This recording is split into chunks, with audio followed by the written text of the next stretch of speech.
Okay, so welcome. This particular webinar, if you're a attorney watching this and not someone who's in charge of hiring a law firm, you're going to we didn't send out a formal webinar announcement for this webinar this week because this webinar actually is for law firms. And so we have a lot of law firms here. If you're a attorney and just checking in here, you're also a lawyer because you are going to hear the sort of presentation that law firms hear about hiring people from practice settings other than law firms. This particular webinar, if you are an attorney watching this and not a law firm, could actually, change and help you not make mistakes in your career. The type of information that a lot of people never learn when they're in law school. And this is career information that I've observed over the past 25 years in terms of what makes people succeed inside of law firms. And then the type of hiring that law firms need to do in order to be as effective as possible. And listening to the title of this particular webinar, I realized that it may be a little scary, but I'm going to go into the reasons why it's very difficult for things to work out when attorneys that are not currently in law firms are hired by law firms. And I'm talking about quite a bit of experience here. And if you are an attorney watching this, this information may not be that welcome to hear, but part of my job is to tell the truth and to help law firms not make hiring mistakes. And by making hiring mistakes, one of the largest mistakes that they make is when they hire people from outside of law firms. I'll preface this by saying a few points. I'm a legal recruiter. I get paid by law firms. So my job here in my profession is to help law firms avoid hiring mistakes. I do that by giving webinars such as this and providing this information, but it actually doesn't do me a lot of good because I'm talking about a substantial portion of attorneys in the United States that I'm telling law firms are going to be very problematical if they hire. So I'm giving honest advice here, and I'm trying to tell everyone how to avoid mistakes that can come about when people are hired outside of law firms. And my belief is that law firms should rarely, if ever, hire attorneys coming from practice settings other than law firms. I advise law firms not to hire in-house attorneys, not to hire attorneys that are coming from academic settings, not to hire attorneys coming from public interest settings, not hiring attorneys who went back to law school for LLMs, with exceptions. There are a lot of exceptions for LLMs. So I will discuss that. Sometimes attorneys that left law firms, maybe mid-career or late career, after 2 or 3 years to do clerkships. Some attorneys that have solo practices are often difficult hires, even though the solo practice technically is a law firm. Attorneys from accounting firms, attorneys have their own law-related businesses, meaning they're doing businesses that have nothing to do with the law. And when law firms hire these sorts of attorneys, it rarely works out. I've placed thousands of attorneys, and I look at even more resumes day in and day out. I've been looking at resumes like 5 or 6 hours a day for 25 years. Now, sometimes I'll sit down on the weekend. I did this yesterday. I was very late. I looked at resumes from 3 p.m. and 10 p.m. I look at a lot of resumes and I see patterns and I see what happens. And generally, if someone's coming from a practice setting other than a law firm and they go back, they rarely stay there very long and they almost always leave again. If a law firm is hiring people not coming from a law firm, they almost always lose. And when I place attorneys like this, it's bad for the law firms. It's bad for the attorneys because they have a bad experience. It's bad for the morale of other attorneys in the firm. And it's also bad for the attorneys, especially that are hired from another practice setting, because it's just not good for them. And it does work out occasionally, but it's rare. And again, you're talking to someone I reviewed personally, and I'm not bragging here, but I'm just telling you because of the number of people that have applied on jobs on our website and so forth, over 600,000 resumes. And so there's probably no one in the world that's seen more resumes than I have. And I'm going to talk about a lot of this today. I'll open this up to questions. This is a live webinar, but I'm telling you just how it works and what my experience is. And that the best law firms out there with well-organized recruiting departments, they know exactly what they're doing. The law firms are powerful and they make money because they have all these different things that they do. make sure that they're not making mistakes. And the best law firms, your AmLaw 100 and 200 law firms, hardly. I've seen them happen. I've seen them do it, but very rare. When I see someone like that, I'm like, whoa, what happened? Because it just hardly ever happens. It just doesn't happen. So if you leave a law firm and you choose to start your job not in a law firm, you are probably going to be iced out of law firms. And that's just how it works. And if you're a law firm, this is a business rule that you should have. Every recruiting firm, every recruiting department inside of a law firm, every hiring partner's office wall should have just in giant letters. In the law firm, you just don't want to get suckered and hiring attorneys not coming from law firms. Just to start this off, by the way, and talk to attorneys a little bit about the benefits of being in a law firm. When you're in a law firm, you're working for paying clients. You have the opportunity to develop business. You can work in a law firm with your clients. If you start out in a law firm at the age of 25, you can work at law firms for the next 60 years. I'm placing people right now that are in their late 70s. This is a job you can always have. But once you leave and go to another practice setting, you're basically taking a risk that you will never have a book of business, that you will always be dependent on other people, that you will never have independence in your career, because independence comes when you develop your own book of business and you have the ability to take that book anywhere you want. You have the ability to set up your own law firm. Wow. And to leave that is a very big risk. And you can leave it if that's what you want, but it's very dangerous. And law firms are smart. They know that once an attorney has shown any form of disloyalty, is not committed to what the law firm offers, it's really, the game is over. There's really nothing that the law firm candidate can do. They basically look like they don't belong in a law firm. And people that are not working in law firms most of the time cannot get positions in law firms, or do not like working in a law firm, or asked to leave a law firm. So I want you to think about that. If a candidate's not working in a law firm, that means many times they can't get a position in a law firm. If they can't get a position in a law firm, that basically means they're doing something wrong and they can't sell themselves. If they're not working in a law firm, it means they don't like working in a law firm. And that's not good. And if they're asked to leave a law firm, that's not good either. There's just so many things that happen to attorneys when they don't work in law firms.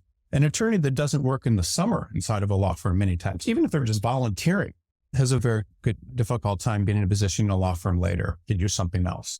And think about this. If you are a candidate, or if you are a law firm and you have a job, you're always going to get applicants that are coming from law firms. Why would you take someone that doesn't have law firm training? Why would a law firm hire you? It doesn't make any sense. And that's exactly what happens. Law firms do not hire people most of the time not coming from law firms because they're smart. And the other thing that happens is and this is why they're smart, if an attorney from another practice setting comes into a law firm, they're almost always going to leave. Almost always. And maybe they don't leave. Many times they don't leave on their own. They just don't. It's just not compatible. The work ethic, ability to work on client files, to spend time on things, to go into depth, whatever the issues are. If someone left a law firm, that's going to happen again. One time someone taught me something very early in my career. And it was something I read, 25 years ago. And it was that basically the statement was, if someone leaves or quits for some reason your company, and then you get in touch with them or whatever, and they want to come back, or you have dinner with them or something. I'm thinking about recruiters. I'm thinking about people that did HR for me, and people are almost always going to leave again. So people that leave a law firm that don't like it and when they go to another practice setting, come back, they're almost always going to leave again. And law firms know that. And one of the issues so this is a big issue, is that if you're not working in a law firm, it's not anywhere near as demanding as working in a law firm. Most jobs outside of law firms are not as demanding. Now you can say, oh, but my in-house legal department at this company was headed by this great person and we worked really hard. I'm sorry, what one law firm means, if you say, I'm at this big law firm doing this work, every law firm out there has a good idea of what that means and the standards of the law firm, but they have no idea what that means, but they can't possibly understand the work that someone's doing at the hundreds of thousands, if not million plus companies with in-house legal departments. It's just, they can't. So there's no standard. And in a law firm, you're accountable for clients that are paying. And if they're not paying in the law firm, then the client's going to take their business elsewhere. And that's what makes a law firm. And In other practice settings, you don't have to do work for paying clients. You're not accountable to clients. If you're an associate, you're not accountable to partners.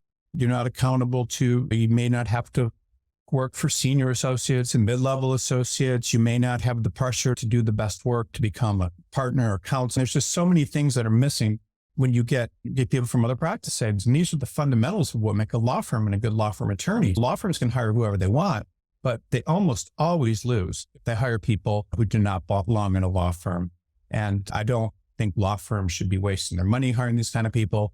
And most of the time, I don't even try to sell them. And it's really interesting. So you have all these people, for example, in the Bay Area or in New York that leave law firms to go in-house to companies like Apple, whatever, Amazon, or startups and things. They leave. And then typically what happens, not always, but at some point, like a couple of years in, that or less than that, the company may restructure, the person wants to leave or whatever, and then they decide that they want to come back to a law firm. And what happens is they almost never get interviews. It's crazy. Like they could apply to 100 law firms and no one's going to interview them because they know that the person's going to leave again. So I'm going to talk to you about the practice settings law firms can hire attorneys from and why they lose when they hire people from these practice settings. If you are an attorney listening to this, this is not just my opinion. This is the opinion of just about every large law firm, because and small law firms and medium law firms, because this is what happens. And I'm telling you that if you make the mistake of going into a law firm, out of a law firm, another practice setting, it's going to be very difficult for you to get back. And by the way, these are not just Harrison's rules. These are like rules that I've gathered from watching what happens. And I certainly don't like them. I would very much like to be able to place people from other practice settings. But most law firms won't bite. And so I'm going to tell you about that today. So law firms really should never hire an attorney who's in-house or wants to go in-house. Once someone goes in-house or wants to go in-house, they checked out from the law firm. And if they've checked out from the law firm, if they're thinking about going in-house, they're always going to go in-house. If they say to others they think they might want to go in-house, they're almost always going to go in-house. And so that's a problem. So if you start hearing that thrown around, unless you really want someone to not do work and go in-house and hopefully maybe send you business, that you're pretty much or they've gone in-house, that they're going to go in-house. And when an attorney's in-house, their client, the company, they may be working for a CEO, they may be working for people in HR, but the company is not a lawyer. And the in-house lawyer will often just be called upon to give cover your ass type memos and recommendations and things. And then the company will follow it. But most of the time what happens, and this is not in all in-house positions, and I don't want to be prejudicial because there are in-house positions where people do a lot of work, but in-house attorneys very quickly learn that law firms love them and will entertain them if they send them work. And that companies, because they don't know about things, can be persuaded very easily to allow the in-house attorney to send work to other people. And they become specialists in refer and work out. It's very common. Law firms will take any type of work that the in-house attorney can send. Law firms will tell the in-house attorney that routine tasks are very complicated and they should refer them out. And the in-house attorney will go to the management and say, we really need to get this done to be effective. And so a lot of times, and I'm not saying that this happens with all in-house attorneys because it definitely does not, but the problem is that most attorneys in-house, and not, again, when I say most, I'm talking about 50% or more, the majority of them often will find ways to avoid responsibility. They may arrive late and leave early. They can take long lunches. They don't have to write down their time.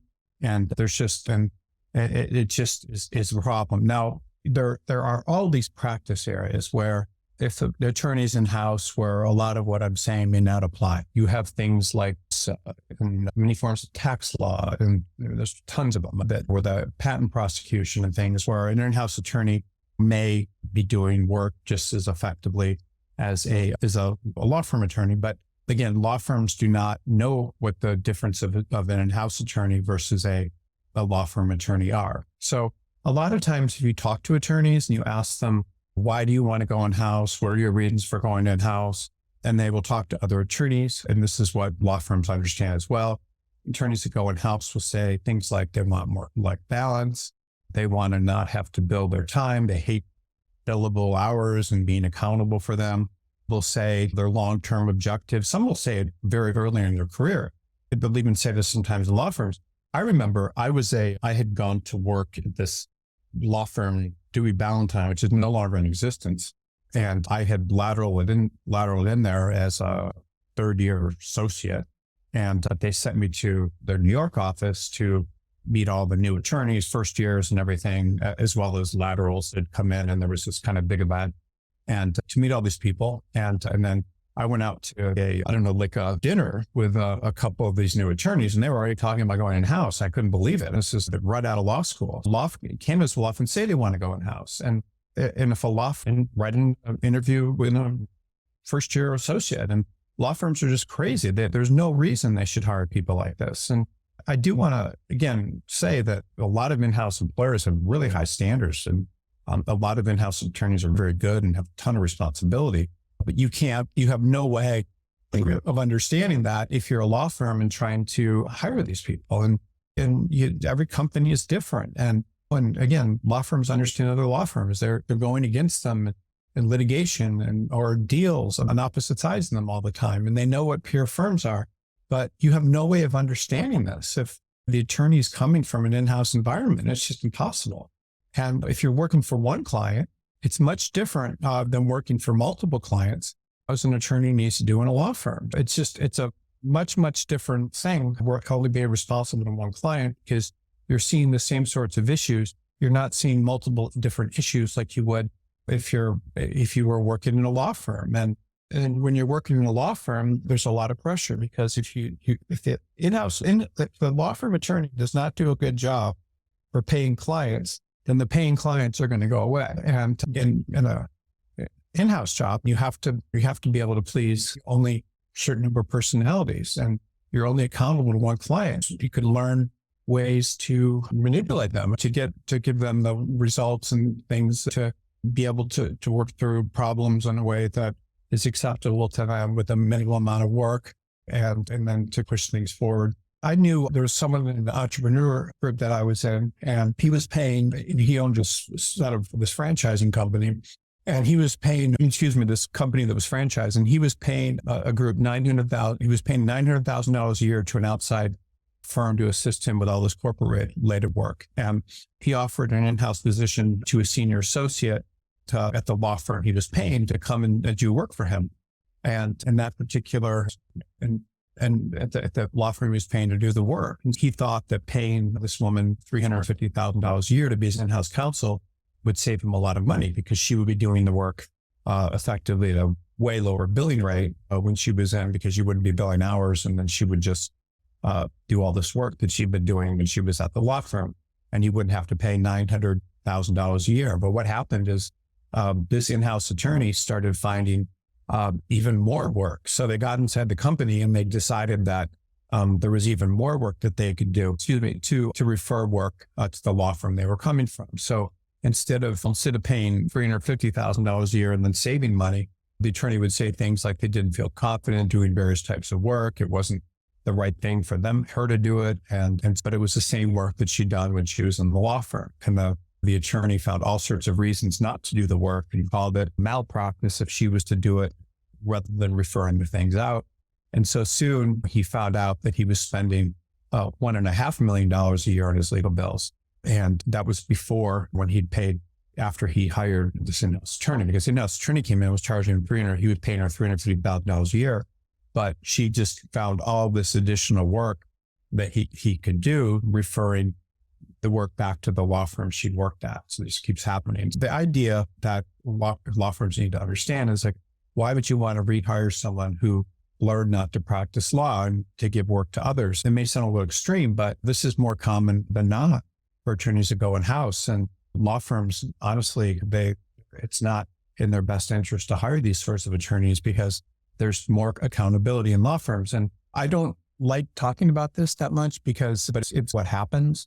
Someone typically will go in-house to do different types of work. Now, I'm talking at different levels. So you have the people that are brought in the lower level to do work, mid-level to do work, upper level. Then you have people like general counsels who are out there forging relationships and doing things with teams and meetings. There's different types of in-house attorneys. And what I'm saying certainly doesn't have the same level of apply to everyone. But if you think about it, the in-house attorney basically does not have the same level of accountability. And a lot of what they're doing is referring work to others. So I just want to go through like a sample conversation.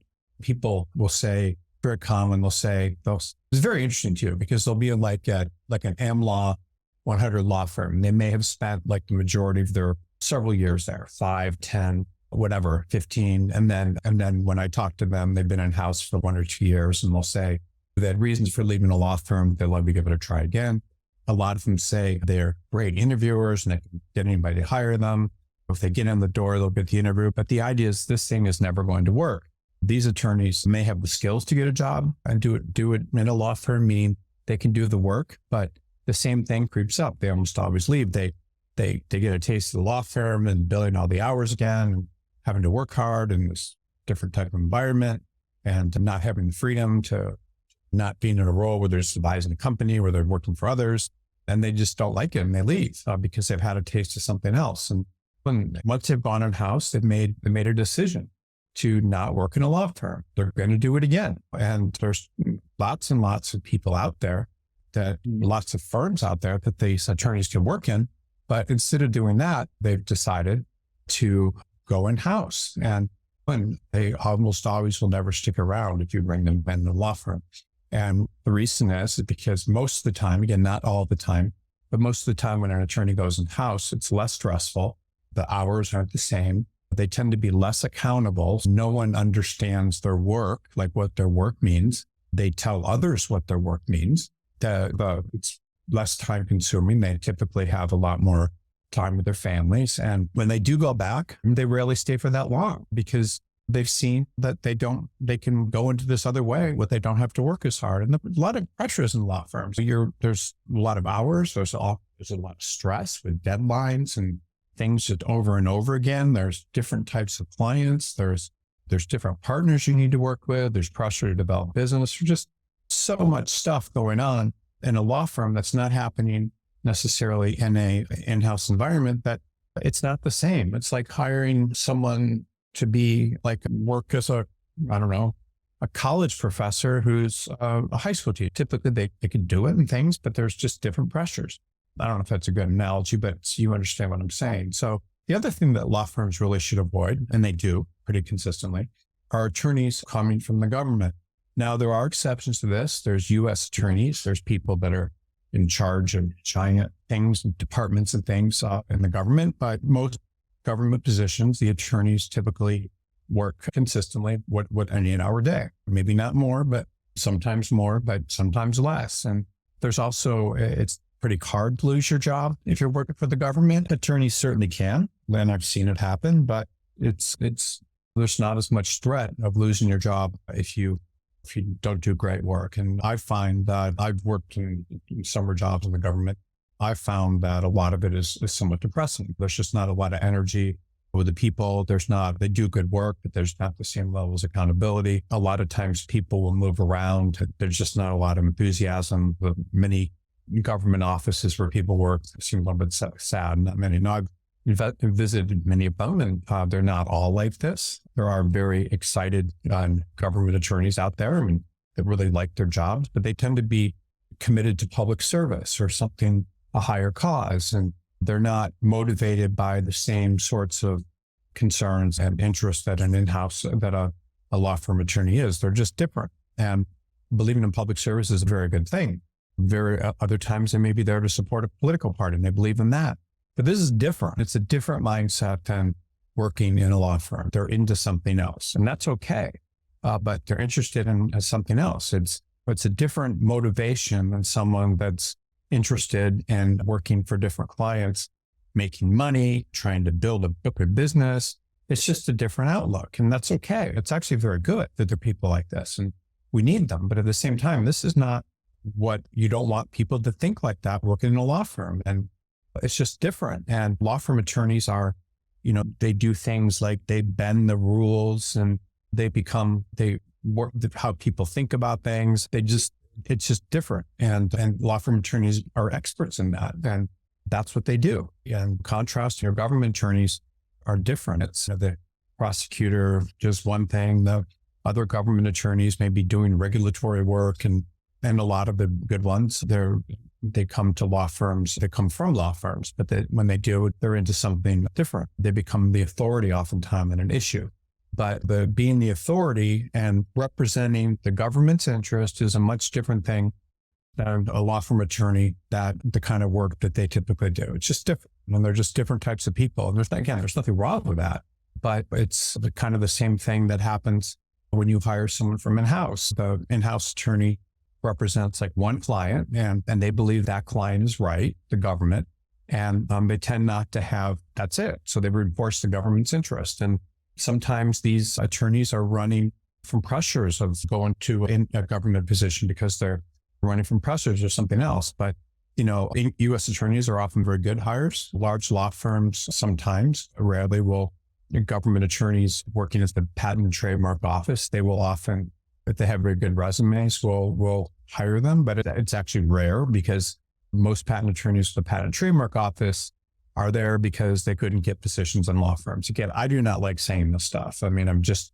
being very frank about what happens, but that's almost always why they're there. They take that as a last resort. And again, not always, but most of the time. And so there's just a lot of things that happen. For example, sometimes people will go in-house and for the patent and trademark office and work as trademark. That doesn't work out. It's just all these jobs different. Being a judge is different than trying to convince somebody of something. They're just two different roles. The judge is like an arbitrator representing the government. Attorney arguing before a judge is trying to convince them of something. They're just different positions. And honestly, I don't think I can't even recall. Maybe I've seen it, but I haven't seen anybody that's been a judge become a practicing attorney again. I think it probably happens, but I haven't seen that. I've only placed in a 25-year career, a couple of attorneys from the U.S. And judges, by the way, it's interesting when an in-house attorney is in a in-house role, the law firms are flattering them and saying nice things to them and telling them they're great. It's very funny. Like the attorney, in-house attorney, to write an email and the law firm will respond, wow, that's the best analysis of this issue we've ever seen. And they'll just blow smoke up their, be very nice to them. And then when you get to if you're a judge, the law firms are very nice to you. But when it comes to firing these people, they just don't. I mean, I remember talking to one guy that had referred tens of millions of dollars to this giant law firm in Detroit. And then he left his job. And basically the only reason he left, he got fired because there was this issue that General Motors or whatever had been sued for, and he and like a bunch of other people had crossed their desk. They never thought about it. They missed it. And then, so he and a bunch of other people were hired and then fired. But these law firms that he'd referred all this business to, and this one in particular, they wanted nothing to do with them. They weren't even responding. So this is just how it works. If you go in-house and you should refer work to others, they don't care. They generally will not hire you. And that's just how it works. Now, doing clerkships and so forth, when you get out of law school, can be a good idea. But the other thing that happens a lot of times is an attorney will go into a law firm for a couple of years and then will leave to try to get a position as a judge, or not work for a judge as a clerkship. And those attorneys, even when they go do things like, they could be like a third-year associate, like an AmLaw 50 or one of the top 20 firms in the country, and gone to some great law school or something.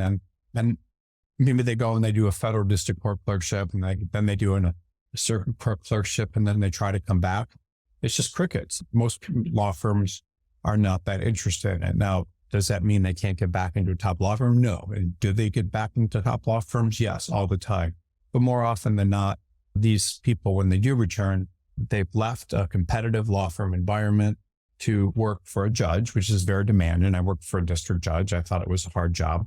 But if you leave a law firm once you start practicing, that's a sign that you may not like being in a law firm. You left a law firm for a reason. And then when people leave their law firm to clerk, a lot of times they don't return. And that's just what happens. They've left probably because they weren't happy. And I believe personally that once you're practicing law, the experience of this clerkship, federal district judge, it's not, or circuit judge, it's not worth it once an attorney's been practicing for a few years. Even if they want to work for a judge, I think it's great. The idea that they're doing that is a sign that there may be some issues with them. There may be some concerns they may have concerns about staying in the law firm. And then typically what happens when they come back to law firms, they typically will leave. It's just short-lived and another big risk for law firms. And I don't know what it is, but it used to be, and maybe because as the salaries changed, or I don't know, but it used to be that if someone had a federal district court clerkship, these jobs were very competitive and they were hard to get, and they had a lot of applicants, and the judges would be able to select very good people. Now, a lot of these people that are getting clerkships, they're not getting jobs in law firms during the summer as summer associates, but somehow they're getting clerkships. So they may be coming from an okay to their average law school, or a top law school. And for whatever reason, they don't get a job as a summer associate in a law firm, and then they go clerk. Those attorneys, even if they're clerking for a federal district judge or something, they're rarely going to work out. Law firms don't hire them with as much frequency because they have no experience yet. They didn't work in a law firm for some reason during law school. So that's a problem. And because they didn't work at a law firm during the summer, that ends up hurting them. And judges, it doesn't matter to judges. Judges do not have the same sort of hiring standards necessarily that a law firm has. Each judge comes out of a different type of background. They may have been appointed because they're very conservative. They may have been appointed because they're very liberal. They may be highly qualified or marginally qualified. There's just different types of federal district judges. There's different types of state court judges. There's all different types of judges, and there are good judges, there are bad judges. So there's not really any uniform standards, and certain judges have different standards than others. But law firms typically have pretty uniform hiring standards. And even if you're working as a personal injury attorney, as a summer associate, or working in workers' comp, everyone knows what that means. But working for different types of judges, it can be problematical. Judges, again, when you're working for a judge, you are in charge. Your word is what goes. There's no arguing with you. People can take your word for a state court or district court judge. You're basically working with someone whose job is to help get opinions written, keep their docket clean, oversee trials, do things so they don't get overruled, and writing opinions and that sort of thing. It's a very good experience. I did it, but I think it made me a better attorney. But at the same time, it's not the same as having to be accountable for multiple people. It's not the same as having to not be in charge, where it's not like your word says what it is. You have to manipulate facts and things. It's just different to please your client. And then also you just so much having a side in dispute, that it's just different things that you do when you're working for a judge that you just don't do.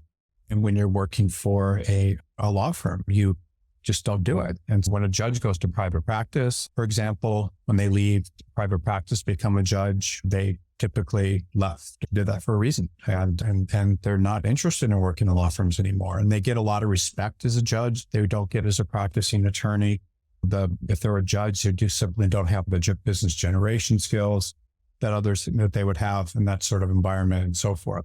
Now, I want to bring just a couple of interesting points. And I think that it's important for law firms to understand that there are different types of people. And some people are interested in things that are bigger than individual clients. They're interested in standing behind a cause and being committed to public service and making their cities, states, and countries better places. And it's very interesting. Like, you always see people, I see them frequently, from like Yale Law School that will come out of school and do things that are exactly the opposite of working in law firms, and then think about going to law firms later in their careers. That would be insane for a law firm to hire them, because same thing, they almost never stick around. They're interested in something else, and that's okay. You need people like that. I don't think Barack Obama, other than a summer job, for example, ever worked in a law firm. I don't know. I could be wrong. Bill Clinton never worked in a law firm. People that become public servants and things like that go to great law schools, like I think Brock went to Harvard, Bill Clinton went to Yale. They're just interested in other things, and law firms should not hire them. So the same thing goes from attorneys coming from accounting firms. Most attorneys in accounting firms, tax lawyers and things, they're making far less, often half, but what they would make in a law firm. But they go into accounting firms because accounting firms are very good training places for attorneys, but they are often, the people in accounting firms are very likable. They're often very intelligent, extremely intelligent. They get LLMs from great schools and tax and other things. And I'm very impressed with them. I don't know that. I think that most of the time they would work out in a law firm, but they typically do not do that, just transition to law firms. Some do. Throughout the course of my career, I've seen countless attorneys from accounting firms try to get into law firms. It very rarely happens. There are, like I said earlier, people in accounting firms that I regularly place. And when I say regularly, quite frequently, people like to do ERISA, people that do executive compensation, tax controversy is interesting, but not as common, but mainly ERISA, executive compensation. Those are two areas where people often are able to transition sometimes, but most other practice areas, obviously the main one is tax, are very difficult. Almost every large law firm will not hire attorneys from accounting firms, and that just doesn't happen. When I first started my job as a recruiter like 25 years ago, I used to get resumes from people in accounting firms all the time. And I was like, wow, this is great person, great background, good schools, working at this accounting firm. They should be able to get a job in a law firm. And I don't think I've ever seen it, at least not in the past several years. Has it happened? Yes, but it's very rare. And I think that sometimes I've seen people in international tax, sometimes state tax, but most of the time, if a law firm has those positions, they'll prefer to hire law firms. And they will actually say, if you look at the job postings for tax lawyers and things, they'll actually say, we prefer people from large law firms, and whenever or law firms are invited to reply, but then basically they're saying they do not want to see applications from people that are not part of law firms. And those attorneys, for whatever reason, once you're trained in an accounting firm, may not transition all that well once they're brought on board. And again, most accounting firm attorneys have rarely been a summer associate in a law firm. They often did not work in a law firm during the summer. They don't have law firm experience. And so they don't have any track record of working in a law firm. And so law firms do not hire them. It's almost like the same thing with attorneys that may go into the Patent and Trademark Office out of law school. Like generally, they weren't able to get a job in a law firm. I love accounting firm attorneys because I think that to me, they're very strong on paper because they often have degrees from like in tax from like NYU and Georgetown and just very good backgrounds. The problem is when you try to take that into a law firm do not have a lot of tax positions. Law firms are typically, the tax people inside of a law firm are supporting M&A transactions and things. And a lot of the tax work's not direct. They typically very much prefer attorneys coming directly from law firms and they have tax jobs. Tax jobs are very hard to fill, or very hard for us to fill because there's just so many people. Anytime there's like a tax opening in any law firm, everyone's just piling on. Everyone that can is trying to get in there. And there's typically only very few applicants there's tons and tons of applicants for every tax position because there's not a lot of them in all cities. And then when those openings come up, they have the choice of hiring someone from another peer law firm or an accounting firm. They always choose law firms. So the other one, this is a big one. And this is something that always creates problems for law firms. Law firms should see it right when they are interviewing people. They should not let these people into the firm. They are almost always liabilities rather than good hires. And that's attorneys with entrepreneurial backgrounds that are coming from like that sort of thing. A lot of times people think, isn't this great? I'm so entrepreneurial. I'm interested in starting all these businesses, a law firm. Maybe I'll generate a lot of business. But when I get to a law firm, law firm should respect me as an entrepreneur. But the thing is what an entrepreneur does is an entrepreneur is always looking at the big thing. They're thinking about how to start different businesses and get all this stuff going and what to do. And what they want to do is they want to overturn the status quo. They're looking for things to improve. They want to improve how a law firm services clients, or they may want to start a new business. It's just It's the same idea that if you're hiring someone that's like interested in public service and that's where their heart is, why would you hire that person? Like, why would you hire someone whose heart is in public service or doing good or being a judge or whatever? You don't do it. Why would you hire someone whose heart is in working in-house and is interested in that?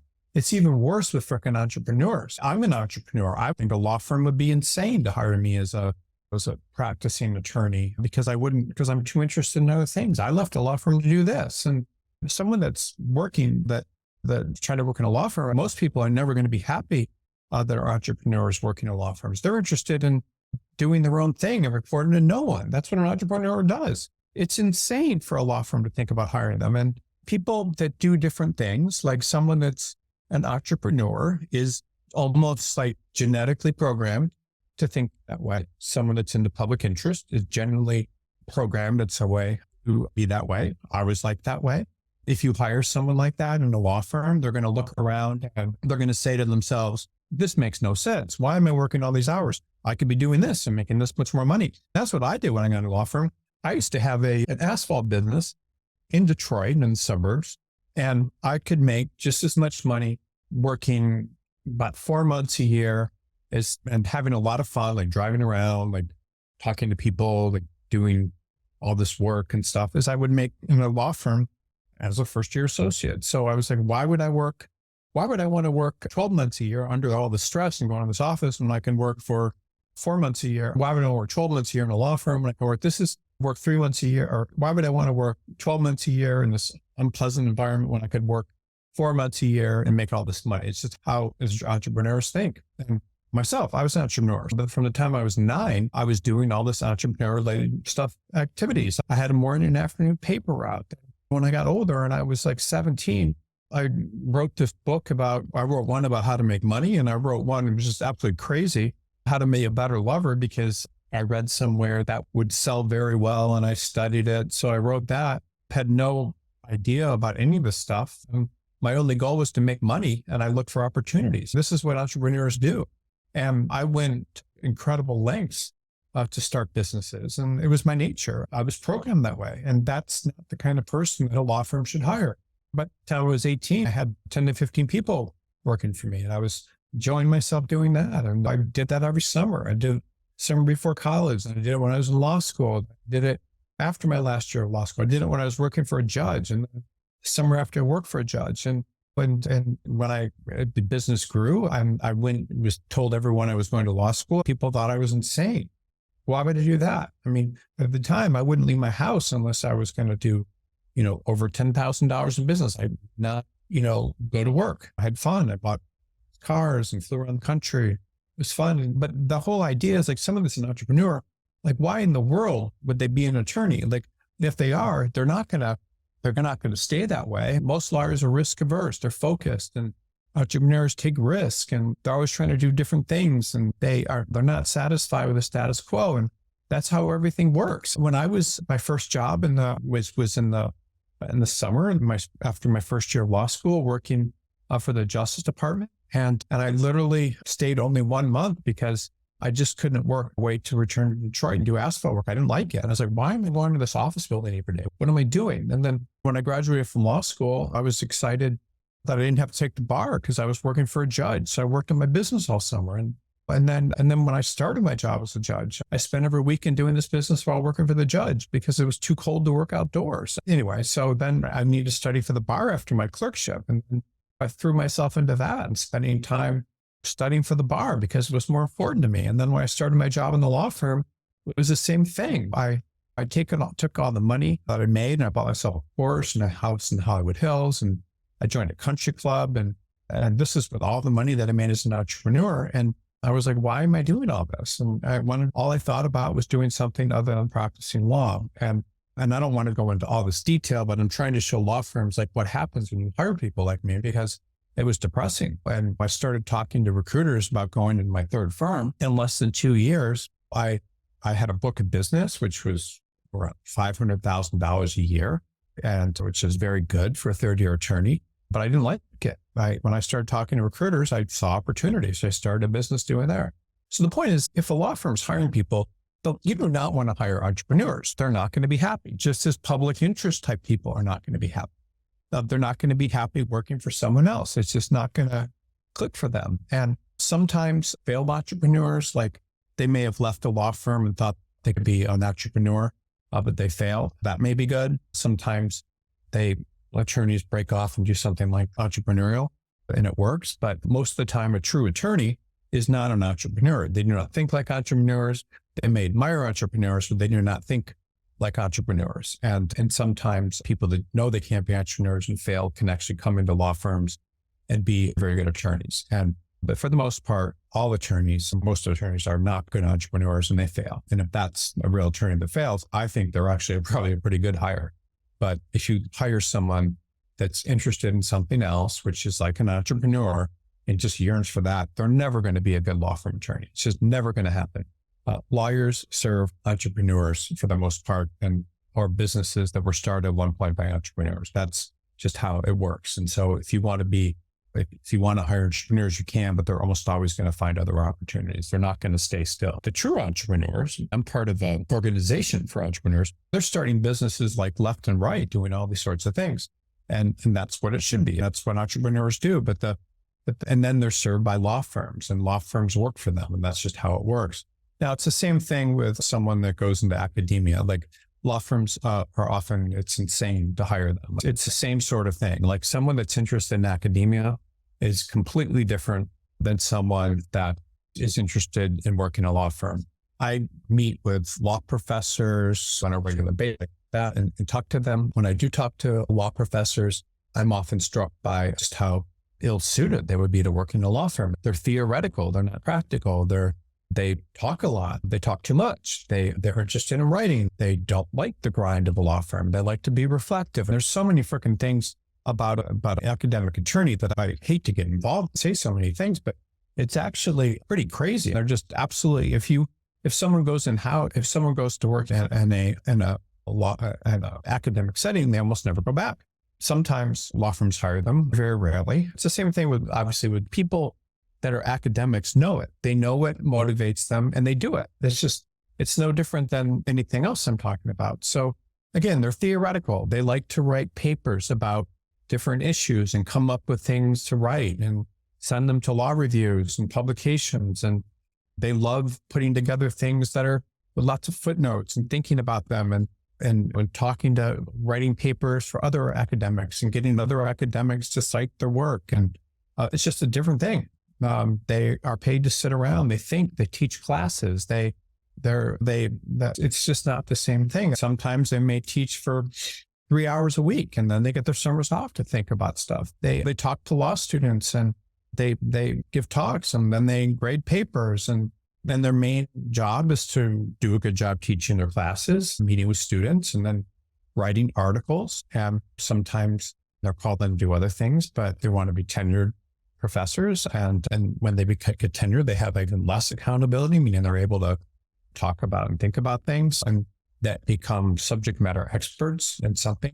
But just because of that, it's just a different type of thing. Imagine you have to teach 2 90-minute classes per week and then maybe have office hours for a few. And then the rest of the time you can sit around and think about things and write papers and talk to other professors about ideas. That's just a completely different job than someone that wants to be working inside of a law firm and is accountable for hours and being there. You'd have to be crazy to hire someone like this if you're a law firm. And then a lot of times they'll have, in addition to their law degree, they may get other degrees. That it just almost never works out. It's very rare, by the way. Again, as I mentioned, I've been sitting here for 25 years. I've looked at over 600,000 resumes, and I don't know that I've ever seen someone that has been a tenured or serious professor in a law school go back to practicing law. I don't think I've ever seen it. And not only that, I don't know that I've even seen many people applying to BCG. I can't even remember the last one I saw. Out of the thousands of resumes, I don't think an academic has ever applied to BCG to work in a law firm. And it's just different. Most law firms never hire attorneys that are coming from academic backgrounds. And a lot of them, they will actually avoid. If they see a resume of someone from Yale Law School, they often are like, no way, because we know that this person is likely to be interested in academia or public service. So these law school graduates will often apply to all these places, and people are just like, no thanks. And you would think they'd be interested, but they're just different. There's just a different way of thinking about issues and the work that they do. The Yale in particular, the people that they choose or whatever happens there, when lawyers are indoctrinated and whatever the way of thinking is, they become suspicious of law firms. They're interested in academia. That's where their heart is, or they're interested in, tons of them go into teaching in law schools and they're interested in public service and that sort of thing. There's different people. And I'm just telling you about Yale, for example, because a lot of these people from Yale do go into teaching, very common, or public interest. And there's just law firms should avoid them. They go to law firms and law firms are like, wow, it's great. We hired some from Yale. And then the person almost never works out. Okay, so this is another big one. And we just have a few more to get through, and then we'll take a quick break and come back for questions. But law firms should never hire people that are public interest attorneys. It's just not a good idea. It should be pretty obvious, but people that are public interest attorneys are more interested in social or other issues, and they're not motivated by money, which a lot of law firm attorneys are. Prestigiousness of different law firms, getting ahead, winning in deals in court, whatever. Their priorities are elsewhere, and they're typically on the side of an issue that can be very liberal or conservative or whatever. And they almost never work out. I haven't seen a lot of cases of law firms hiring them. Obviously, their heart's in a different place. I've seen some law firms do it, but you just have to think about it. Like, why would any law firm want to hire someone who is left wing or right wing or whatever? It just doesn't, or more often than not, they tend to be pretty left.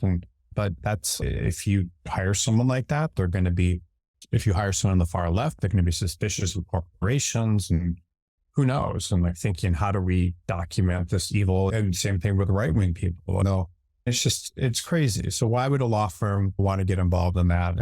And sometimes they'll hire these public interest people who disagree with the client's point of view. And it's not a good thing. And these attorneys that are interested in public service, pro bono and stuff, they'll list a bunch of stuff on their resume and describing their enthusiasm for this sort of thing. And then they'll often not talk a lot about what they've done at law firms. And very funny, I see these resumes of attorneys all the time that are unemployed and they can't figure out what happened.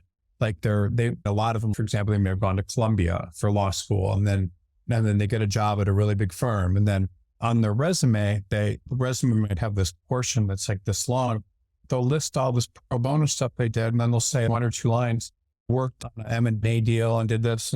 And they'll just basically say only things about the pro bono work they did. But why would a law firm hire that person? A law firm needs people to do the work and not people that are spending their effort and interested in pro bono. I think that's what they should do. These attorneys leave and they often sue people. They often sue the firm. They say, oh, it's because of this or that, and it just doesn't work. And you don't want anything to do with those attorneys if you're a law firm. These resumes are often littered with all these things that they did in college and law school and after law school supporting these groups. And it never works. It's like, why would it work? This is not who they are. This is not who a law firm should be hiring, because that's where their heart is at. It's not working in a law firm. Law firms need to be able to sift those people out. These people do not want to be law firm attorneys. Why would you hire them?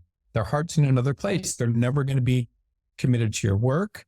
They're always thinking about doing something else. Just a government attorney you hire, just like an in-house attorney, just a academic attorney. Like these are very simple rules that law firms should be seeing. And the idea is that when you hire these people, it's what's in their heart and what they want to do. And then it's just crazy that all these public interest attorneys, and I don't know, call it crazy ass, but it's just that if you're an attorney and you want to work in a law firm, you need to get most of the stuff off your resume. Why would you take sides in an issue? Right now, you've got this Israeli versus Palestine thing. So you can list that you're on the side of one of these issues on your resume. But if you upset one group, then some people are going to be on the side of one group and some people are going to be on the side of another.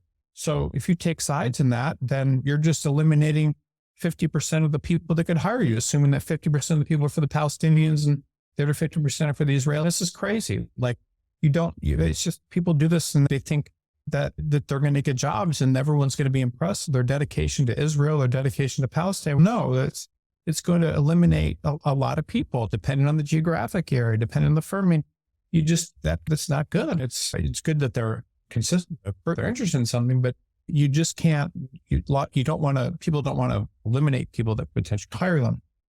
This is just a pattern here. An attorney may work for a law firm for a few years as a corporate resume, but then again, like I said earlier, they'll do these things when their resume will only talk about the corporate stuff, pro bono stuff. These candidates are incredibly risky.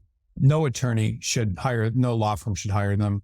I'm sorry if I'm offending anyone, you're an attorney watching this. It's just, no, I'm glad that you're passionate about some sort of issues, but that's not who you want. You do not want people that are not committed and interested in some issue. When I see a lawyer that's in a law firm, I can recognize a law firm attorney, what they're like, people are going to do well, and they're just people that are focused and doing a good job for their clients. They're not interested in all this other stuff. Their priority is working in the law firm. So law firms, by the way, this is another one, people from LLM programs. Sometimes attorneys in the US will go back after a year or two and they'll get a LLM. Many times are foreign attorneys that came to the US and got an LLM. Sometimes they'll left the practice. Often they may have gone to a law school that may not have the most prestigious reputation. Then they'll come back and then they'll think that the law firm should hire them because they are now have a better thing on the resumes. That might have gone to like Rutgers Law School, which I think is a good law school. I placed a lot of people from there. They may have gone to Rutgers and then they decide that they want to go back and get an LLM from Georgetown or NYU. And then all of a sudden, the law firms are going to be interested in because they have this prestigious law school on their resume. It doesn't matter. LLM programs are not anywhere near as hard to get into as a JD program. In a JD program, you have to take LSATs where you're compared to everyone else in the country. Then you have to go get into law school, and then your success in law school will be based on how you do according to other people that have the same LSAT scores and so forth that you're competing against. LLM programs. So if someone comes out of a JD program and the resume says they're at the top 10% of their class or whatever, then that shows that they've done that in comparison to all the other people in their class. Coming out of an LLM program, no one has any idea. I see people all the time like, hey, I went to Harvard Law School. I got an LLM. Like, I went to Harvard. And yes, you did for your LLM program, but you didn't get into Harvard with your LSATs. You didn't get out of Harvard comparing yourself against every other attorney in the country that's trying to apply and go there. You didn't get into Harvard based on your college. You didn't get into the Harvard LLM program based on your college grades. You didn't get into the LLM program competing against every other attorney in the country. They're just different. And law firm LLM programs are mostly, and I'm not critical of them, but they're money machines. Think about it. You can send people, they can just go there and take some classes that you're already offering when you can charge them like $70,000 a year. And then a lot of times there's LLM programs where they may have special classes for them. They're money machines. And when it's not going to change a lot for existing students. And most of the time I have ways of teaching foreign students how to get positions coming from LLM programs. And there's just a lot of mistakes that they made. Like they will typically come out of these LLM programs and only try to apply to the largest firms. Not very smart. But again, if you're a U.S. attorney and you try to get an LLM program from a school and then think because it's a better ranked school, you're getting a job, you're wrong. And then LLM programs, the longer you get into them, they're often theoretical, practical.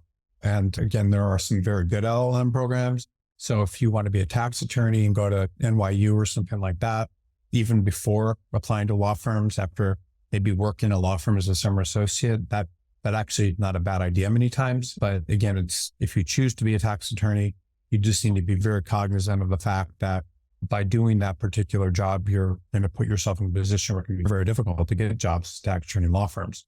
And sometimes one of the LLMs I've seen that works very well for attorneys is working healthcare LLM. So it's going to be very good for law firms. And then education law LLM programs are often very good because that's a very good kind of niche practice area. The same thing with executive compensation. Law firms will often hire people from that. And then outside of these LLM programs, most law firms aren't really that impressed with it. Foreign trained attorneys, if you're a foreign trained attorney, if you work overseas and you want to come to the US and you think come to the US, get an LLM, it's going to help you unless you're trying to do that with a large firm, unless you're trying to do that just to get experience, or maybe take classes in the US, it can be very risky because it's very difficult to get a job in the US with an LLM. Usually an LLM that wants to do that should go back and get a JD, but being trained in a foreign legal system and having experience there, it just doesn't make sense. The law firm should be those attorneys should be expected to just change direction and start doing something completely different. They have different social networks. They've trained in a different system. They may not get US citizenship. So if you were a law firm, like why in the world would you want to hire someone like that? Because if you hire someone like that, you can hire someone from the US that has their own social networks. And sometimes this stuff works out, but it's generally the exception, not a good idea. Here's the final one and then we'll be done with all these different categories. But sometimes solo practitioners are a very big risk too. They're their own bosses. There's no one looking over their work. They're in charge of collecting on their invoices. They're in charge of hiring people. They're in charge of marketing. And most of the time now, I was talking to a really awesome solo practitioner yesterday with a huge book of business, $1 million.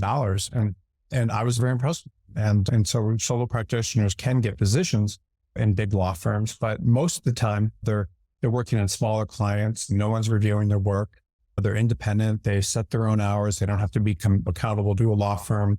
Their quality of work, their ability to work with large law firms. Working in a law firm is just different. It requires an attorney to collaborate with others and to be accountable to others. And there's a couple different types of solos. There's those working for individuals that are, I would say, called consumer facing. That means like doing personal injury law, doing immigration, trust and estates, that sort of thing. So I call those consumer facing lawyers. And then I call solos that are working for companies or more organized business company facing. And so solo practitioners can work out if they're hired by consumer facing firms. So if you're a solo attorney and you're doing personal injury, family law, trust and estates, workers' compensation, plaintiff's employment work, these attorneys often do very well when they join law firms doing the same type of work. Here, their accountabilities, don't have a lot of accountability because individuals typically don't understand what they're doing. So they're not necessarily the work is not understood by the individuals looking at their work. And I believe that these types of hires, these people are entrepreneurial that are doing this type of work. But I believe that these type of hires can work out. They are scrappy. They know how to bring in business. They know how to settle cases and get work done. They often will generate business. So I do believe these types of hires are actually very good if you're a consumer-facing law firm, then there are issues, but the issues are much different than if the lawyer's coming from a different type of environment. I think that solo attorneys that are working for companies should be avoided. These attorneys will often represent that they have portable business and so forth that can move with them if they're working alone. Sometimes they have very good business plans and make them look very formidable. But these attorneys very rarely work out. In most cases, these attorneys that say they're representing companies doing all this work, they vastly overrepresent their work. Most of the time, the billing rate that they're charging is much lower than law firm would charge. The collections are difficult. And when I place these attorneys in law firms are often very angry with me. It doesn't work out. Most of the time it does. Typically what they'll do is they'll arrive in the law firm if they're saying they're working for companies, and then they'll make up story after story about their clients and so forth and how they're not coming over. And then the law firm will realize that they got suckered. And with no one looking over the work and being self-taught many times, or they often pick up bad habits. If I was a law firm hiring them and they said I did all this work, I probably would ask them on their tax returns to prove it. But I don't know if you're allowed to do those. If you're not, they didn't show you these, they're probably not a real hire. Point here is law firms should hire the wrong people. If you're an attorney watching this and listening, you need to understand a couple of things. If you are motivated by working in-house, that's who you should be. If you are motivated by working for the government, that's who you should be. If you're motivated by public interest in helping anybody in the poor or whatever, that's who you should be. If you're motivated by working in academia, that's who you should be. So law firms do not make money by hiring people that are motivated by what they offer. So that's just how it works. And so if you're a candidate and you're anybody like that's thinking about working in a law firm, but your heart's not really in there. Like you really want to be an entrepreneur, or you really want to do this. You should be, you can spend a little bit of time working in a law firm if you want to just learn what it's about. But but if you are working in a law firm, you should do something else. And so law firms, by the way, they only make money when they hire people that do the work and do things according to their way of doing things. They only have good cultures when they hire people that have the background that looks like they're going to succeed and work hard and revere working in a law firm and take it seriously. They lose money when they hire the wrong people.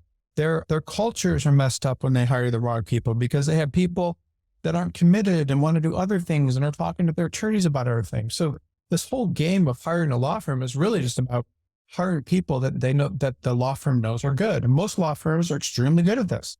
And it's very important that law firms avoid hiring the wrong people. It's very important that if you're not hurt, is not in the right place for all this, that you should not be in a law firm. It just doesn't make any sense for you. It doesn't make any sense for anyone. So this has been a fairly long presentation, and I apologize for the length of it, but it was very important. So I will take, and again, all topics like this are important because if you're a law firm watching this, you could make tens of millions of dollars by avoiding hiring the wrong people. Your culture will improve. If you're a candidate or attorney watching this, you could save yourself years of unhappiness and just by not doing where your heart's at. I'll take a quick break and for just a minute or two. It looks like there's a lot of questions. All the questions are, by the way, that you ask are anonymous. I will not, because there are law firms and attorneys on this, I will not show anyone's identity, and I will just cut and paste the questions. No one will know who you are. This is a live webinar. So what that means is just that any question you ask, as long as it's any question you ask, I will almost certainly answer if you ask questions. You should ask questions about whatever you want. Now, these questions do not need to be about this particular webinar. They can be about anything in your career. They can be questions you can ask if you're a law student, if you're a practicing attorney, or if you're a law firm hiring people. You can pretty much ask a question about anything related to your legal career, and I will answer it. We'll take just a quick break, not very long, for 1 or 2 minutes so people can do whatever. And then when I come back, I will start with questions. All right, so give me just 1 second. I'm going to pull up things to ask questions. Yeah, and just as just like a quick aside, like being on these meetings is just these calls and watching these webinars is very awesome because very few people learn from these ideas, and everything that I've learned, become a better person in my career and life and things has always been as by learning from other people. And I love teaching this stuff because I have so much experience doing this. I've been really committed to it for a long time. And in terms of running a business doing this and working with law firms and candidates and all that sort of thing. So I've had a very long career doing this, and it's nice being able to talk to people about things that are actually real, that happen, and how the market works. And I certainly wish that there was this sort of information. Sorry about that. Sorry, but I was muted a second ago. But what I was saying is that I think it's extremely smart being in these sorts of calls because you're learning about things that very few people know about. There's very few people in the world that do what I do. I don't know of anyone actually.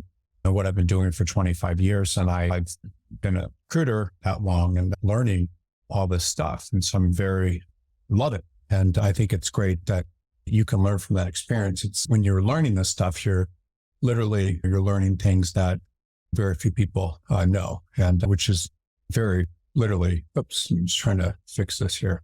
Literally very few people in the entire world. I'm trying to lay this out correctly. Jeez, having a real hard time. Give me 1 second. Yeah, but you're learning things that just watching this particular webinar, if you're a candidate, you've suddenly learned where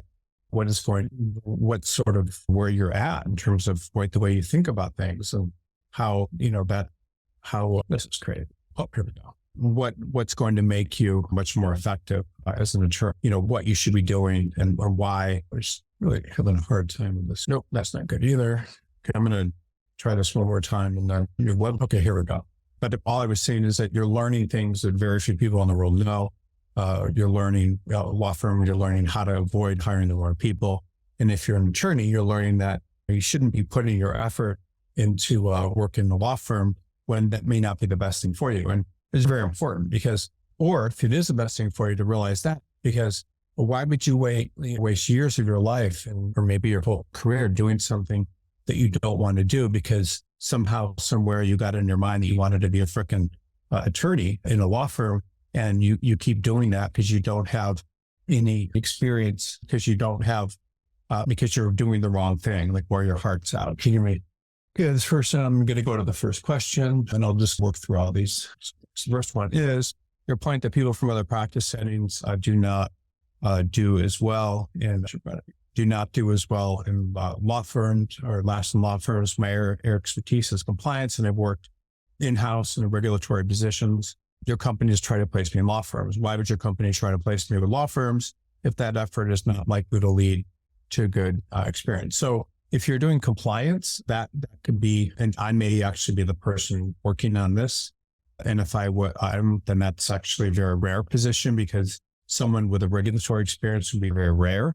And so, especially if they've done it with the government, so those sorts of people actually could be good in the government and again, good in the law firm. And there are exceptions to these overall rules, and law firms recognize that. So law firms, if you have compliance and regulatory, then you may be actually a pretty unusual candidate. And there are people that have unusual experience with the government that is very remarkable. I'm working with someone right now that has a law firm antitrust background, and they're getting recruited by, I don't know, state government agency to head up an antitrust division. If that person ever want to go back in a law firm because of that, they might be able to do that. But for the most part, unless your experience is very rare, you would have a very difficult time getting back into a law firm. And some maybe regulatory governmental work may be one exception to that. One of the things you're showing me here is that you've gone to work in the government, you've gone to work in-house. Why haven't you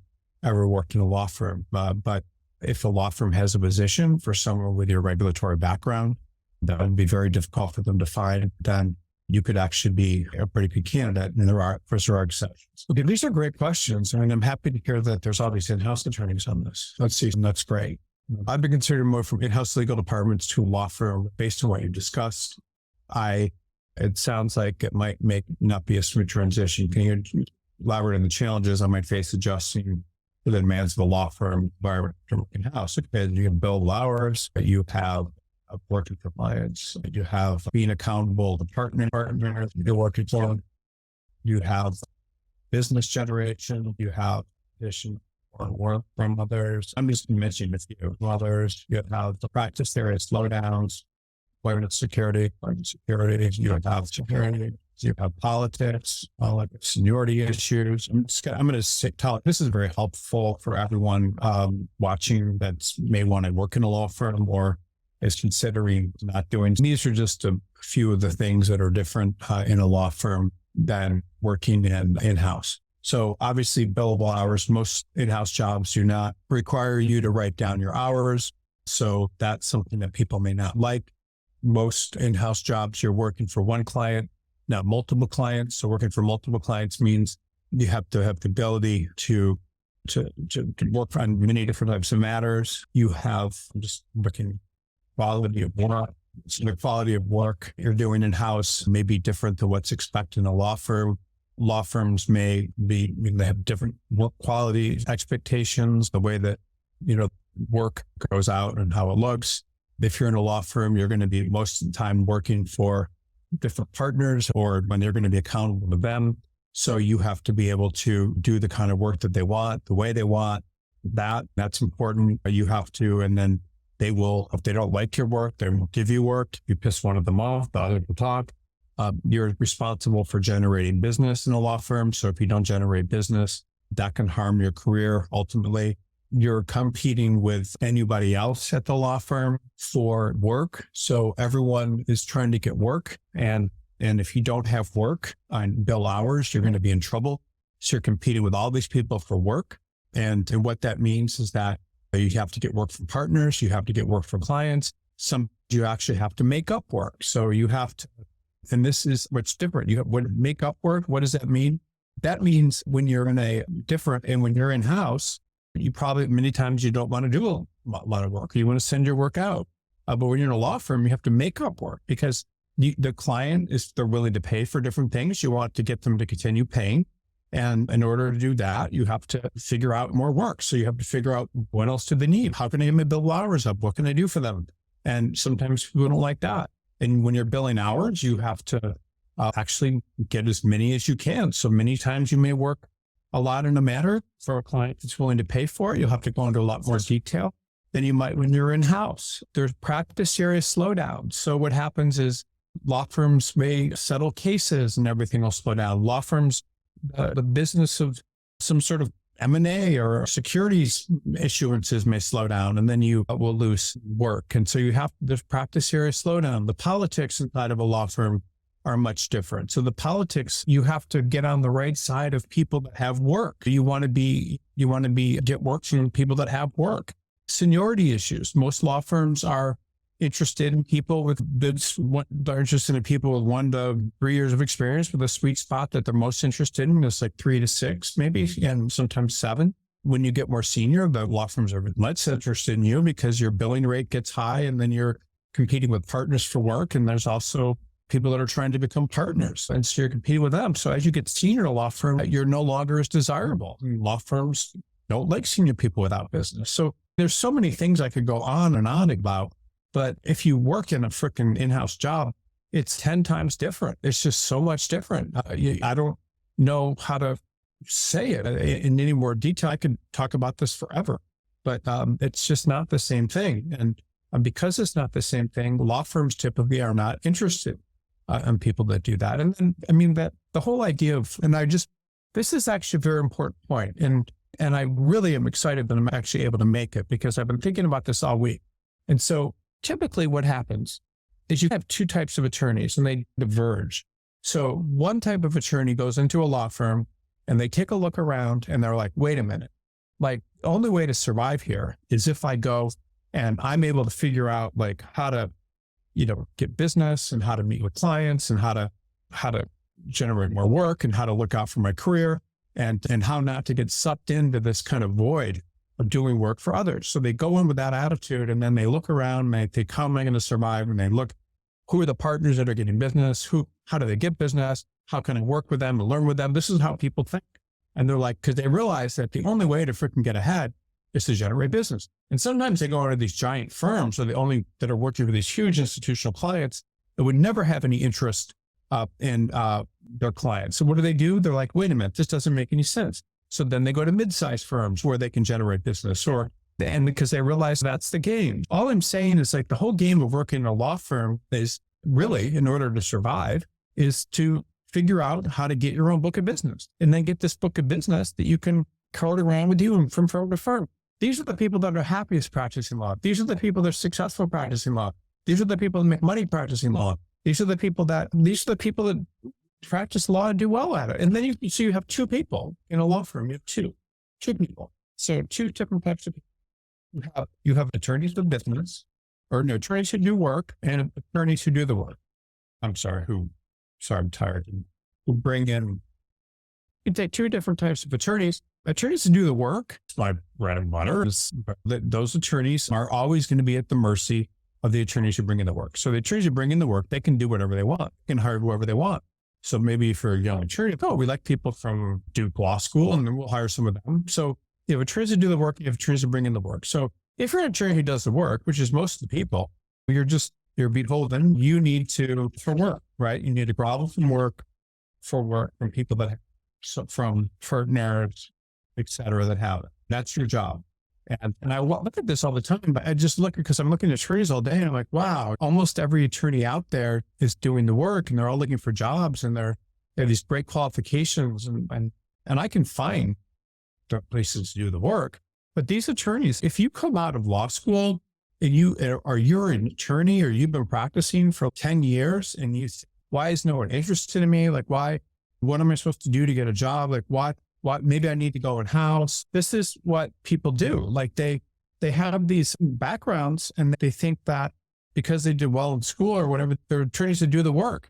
And that's scary. If you want to go down that route, that's what you want to do the rest of your career. And again, this is my place people like that. Place 2 yesterday. There's one today. Attorneys do the work. They are needed and they serve a purpose, but then you have the attorneys to bring in the work. So I take two separate attorneys. Everyone is needed. And this is what law firms need. Law firms cannot survive without these people. And that's what they need. So so that's it. So law firms, they need people that bring in the work. And if you bring in the work, they can always hire attorneys to do the work. Law firms have hiring partners. They have recruiting departments. They have all these things where they can screen and look for attorneys to do the work.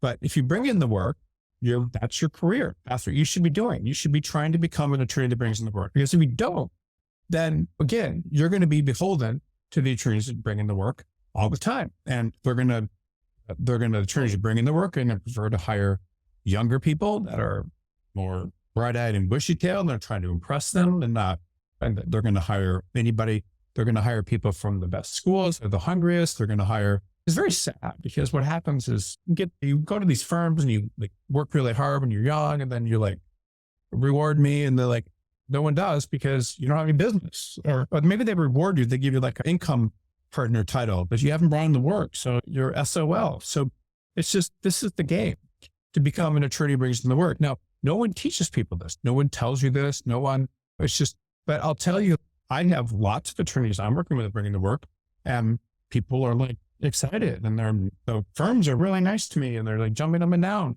And then I have attorneys that do the work, and these attorneys, the law firms are not as excited. They do things like the attorney says, they get an offer. I had one the other day. The attorney got an offer for, I don't know, it was $350,000 a year working for a law firm in the Bay Area, like a mid-sized law firm. Attorney wrote back and said, because they lived they were an hour and a half from the office. And so they got the offer and they said, hey, is there any flexibility to work remotely part of the week? And so I want to keep in mind that this attorney interviewed, this law firm spent incredible amounts of time interviewing this person. They had them interview. They interviewed 15 or 16 people, and they had a dinner and all this sort of thing. And the attorney asked this question. This guy's he was, I think, a real estate attorney. And he asked this question. He was 12, 13 years out of law school and working for another firm, didn't have any business. He asked this question and the law firm was like, hell no. Not only that, but we don't want his offers revoked just because he asked this question. And meaning they're if he's even thinking about this, it's clear he's not going to come to the office. So we need to cut ties with this freaking guy. That's what these law firms. So this is what happens when you want to do the work. You are in a position where if people want you to do something, then you don't do it the way they want you to, they're just going to your life is in the balance. If you don't bring in work, if you don't impress partners and all these things, you're in trouble. But if you're the one that brings in the work, they'll do whatever you want. You want to work at home? Sure. No problem. It's such a much better life. Attorneys should bring the work. And this is one final thing. So attorneys who bring in who do the work for someone else. And attorneys that bring in the work are basically self-employed. And I'm sorry for spending so much time on this because this digresses from the question. But your goal as an attorney, you don't need to be a business person to be self-employed. You're self-employed in a law firm because you are, when you're attorney that brings in the work, you are paying the law firm. This is how it works. You are paying the law firm to, I'm just doing this. You're paying the law firm to provide you a brand, some associates, offices, administrative. Sorry, I was going. So you're just want to make sure I understand this. You're self-employed. So when you're returning with the work, the law firm basically saying, this is what law firms exist to. Law firm exists for basically attorneys to bring in the work. And they bring in all these people. They like to advance them up the rent, but they'll bring them in from other firms. They're bringing in people to do that, have work. And those people are basically self-employed. The law firm's paying them something, but they're self-employed and they're basically hiring the law firm. This is the way to think about it. Some partners don't always think about this, but they should. These attorneys are self-employed. They're paying the law firm to provide them a brand, associates, administrative support, whatever. And that's what the law firm exists for the attorney, because the attorney can usually pick up that work and go somewhere else. This is a very important point.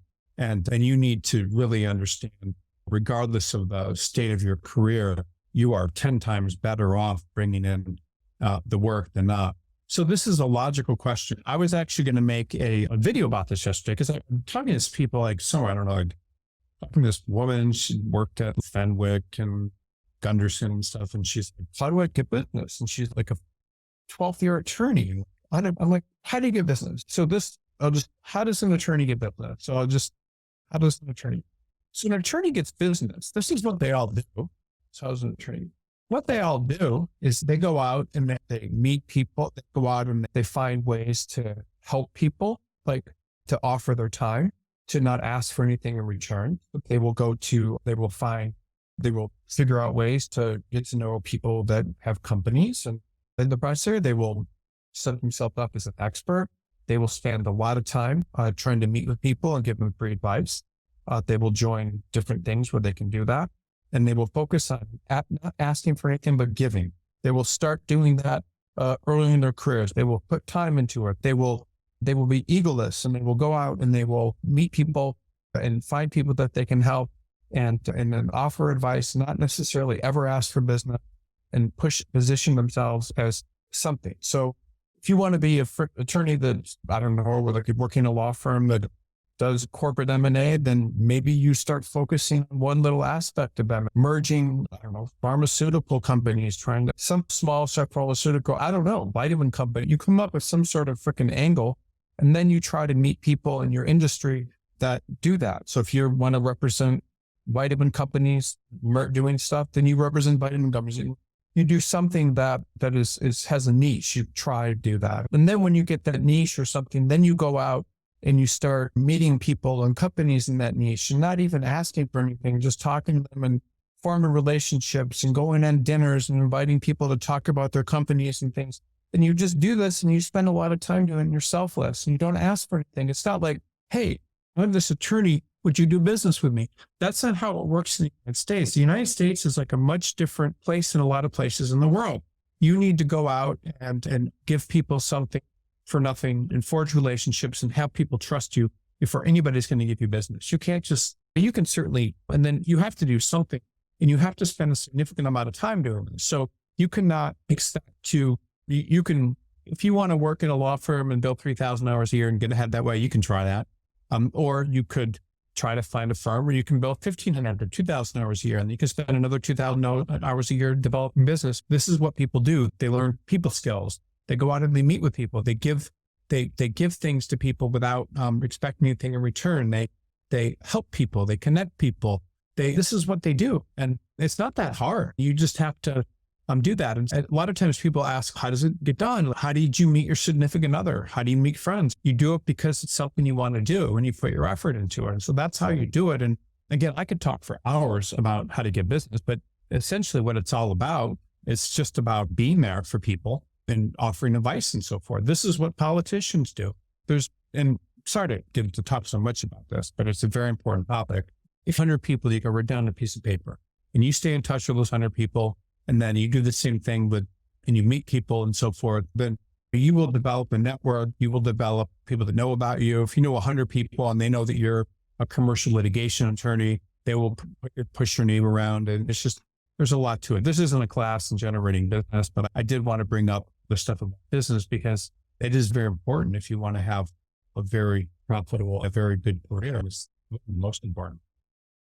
Okay, someone who's practiced law primarily in solo or small law firms, solo law firm setting. I'm interested in exploring opportunities for larger law firms. However, I'm concerned about how my background might be perceived by hiring managers. What steps can I take to address any potential reservations they may have about my transition from a less structured practice? Okay, if you're working as a solo, all law firms care about is pretty much your business, the type of work you do. And you may. So one of the things I just wanted to bring up, and number one, this is a very important point again, positive some of the important points, but think about if you're a law firm. So if a law firm has a job and they get 20 applicants, one of them is coming from a similar firm, the other is coming from in-house, the other is a solo practitioner, doesn't have any large law firm experience or law firm experience other than on their own, who would you hire? Anytime you position yourself in some way as a solo practitioner, as an in-house attorney, all these things, you have to understand that anytime a law firm has a need for someone, they're going to hire the person best suited for the job. And the person best suited for the job is almost always going to be someone coming from their practice setting and their experience. So why would a law firm take a risk? Why would they take a risk on someone from a solo practitioner? The only reason they're going to take that risk is if they're doing this stuff, is if you have something that they can't find and there's no other person like it. That's the only way. But there's actually, and this is actually very interesting. So I want to talk to you a little bit about how does BCG make play, and I'll talk to you a little bit about this, right? BCG makes placements in a couple of different ways. We make placements with exclusive jobs. And this is just how you should. Exclusive jobs, meaning the law firms giving us their opening. Whenever we make exclusive jobs, we make them not exclusive jobs, and then we make them, with no jobs at all. And no jobs at all is 85% of our placement. Maybe it's 70 or whatever, but I'll just say 70% plus of placement. So what does that mean? So that means, so we get exclusive jobs, and that means a law firm says, hey, BCG, will you fill this job for us? We really need help. And we say, sure. And then we work out it and make placement. Sometimes the law firm just has a job, and they fire it out to all sorts of recruiters, and we work on it. And that's a non-exclusive job. That's another way we make placements. But another way we make placements, and again, I've said in other places it's 80%, is we make placements when we just contact firms and say, hey, would you have any interest in this person? And then we go from there, and then the law firm will say, yeah. The benefit of applying to a firm that doesn't have an opening is you're the only applicant. And you're basically making a business proposition to them saying, hey, I am available. I would like to work for you. And I really think you're a great firm. Would you hire me? So what happens when you do that is then you're the only applicant. Law firms can think about it. So if you are in a solo law firm setting or small law firm setting, the only way you could possibly get into a larger law firm, most of the time, if you apply to a job and the law firm's going to get lots of applications, why would they hire you when they can hire someone from a similar practice setting? They would be crazy to do that. Would you do that? No. There's no reason for them to do it. It would be crazy. They don't know the quality of work you're doing. They don't know about your firm. They don't know what kind of work standards you have for yourself. So they almost never do it. But the only way you could possibly get into a larger law firm, and this is, you're candidate, this is what I would advise you, is to apply to places that don't have openings, or to start up relationships with people that are inside of law firms. Just like I was talking earlier about how an attorney gets business. You go out and you start relationships with people that are in different size law firms, and you are there, and you get their attention. It can happen. That's how you do it. You get their attention, you have relationships. That's really the best way. But no law firm is going to hire someone from, especially a large law firm, from a solo or small law firm setting. They have no reason to, unless there's something unusual or strong about that you have some sort of relationship. So honestly, like, everything out there is built on relationships. The people with the best relationships in anything are the ones that make the most money and have the best work. Yeah. These are good questions, by the way. Thank you, everyone. These are very good questions you are asking.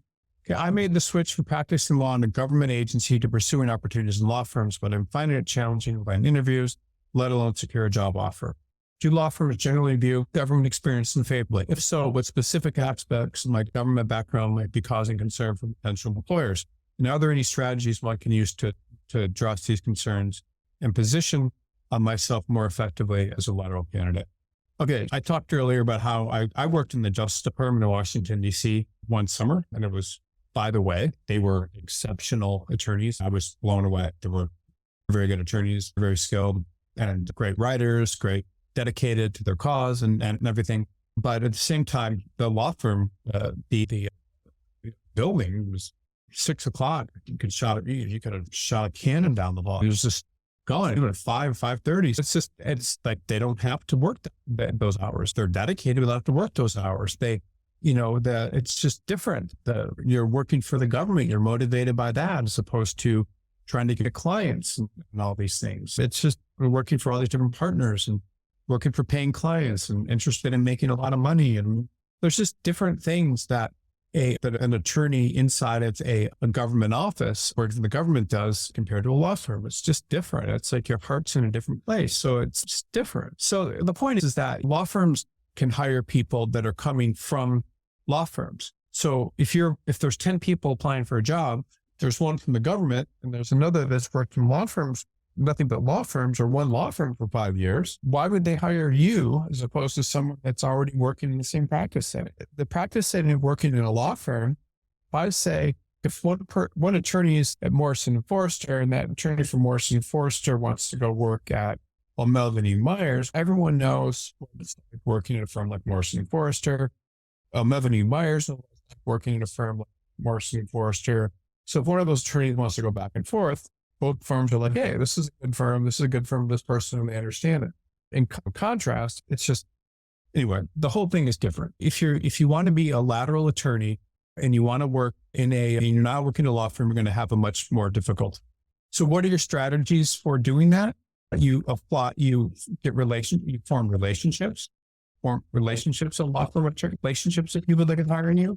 You apply to firms without openings. What else?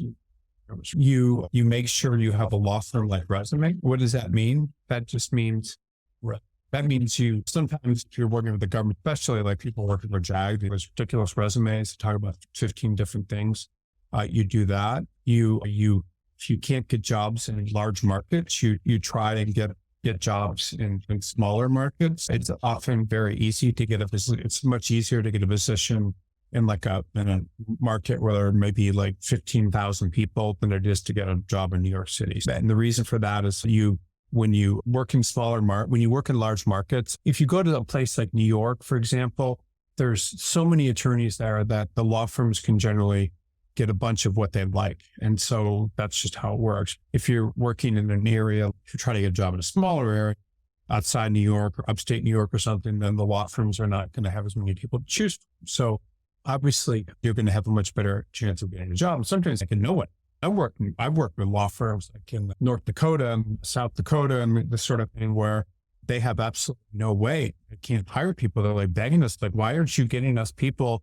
They're mad at us. And there are no people and no one's applying.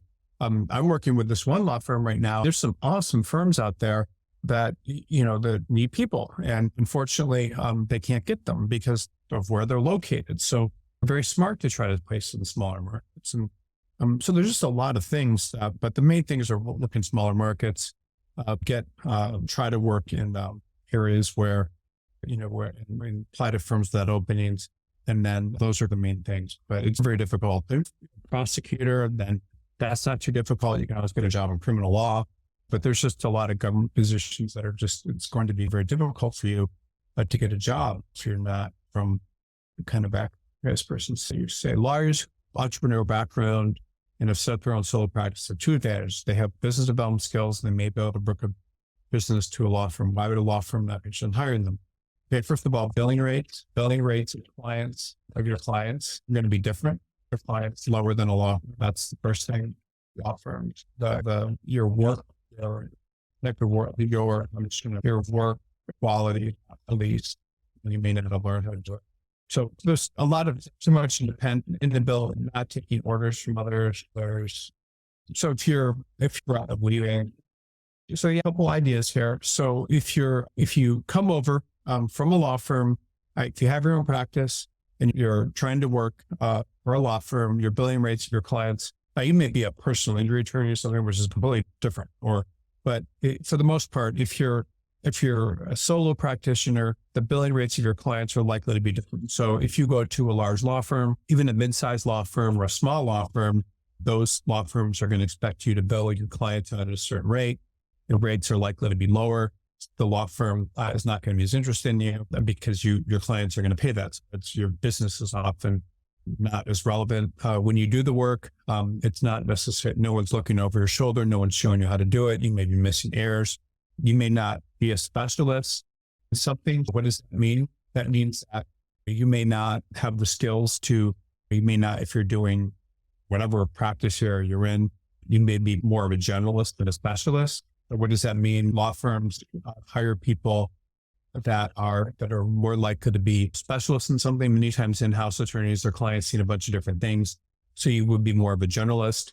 The ability to take orders from others. So a lot of times people don't like that. They don't like having, especially solo practitioners, the idea of having to take orders and things is they're not may not be comfortable with. That's why they became solos to begin with. They like being along the clients. The solo practitioner knows that they can leave if things don't work out. So there's always a threat of that. Solos get to keep all the money. All money, they go in-house. If they go to a law firm, they give away, what is it, 20, 80 is 80 or 60, 80%. So what does that mean? That means if you have a law firm, if you're in-house, if you have your own law firm, solo has 500 grand, 500K in billings, in collection, 500K. They go out, they go to a law firm. Traditionally, they would get to keep 1/3, which means what is 1/3 to 500,000. Serious. 500,000. Where's my calculator? Here it is. 500,000 divided by 3. So they give 166,000 for overhead, firm overhead, which means secretaries, whatever. And they give 166,000 or whatever, partner distributions, whatever. I just call it, et cetera. And then they give, and then 166 is how much they take. If you were a solo, there's reasons to go work inside of a law firm because you can potentially make your business larger and so forth, get a better brand and better clients, but they're also going to lose money. So law firms know that. So they would say, why is this person willing to stay with us? Why would they? We're happy to take this money from them. But if you're a solo, like you may not. That's why law firms wouldn't be interested in hiring you. So there's a whole bunch of different reasons, but just think about it.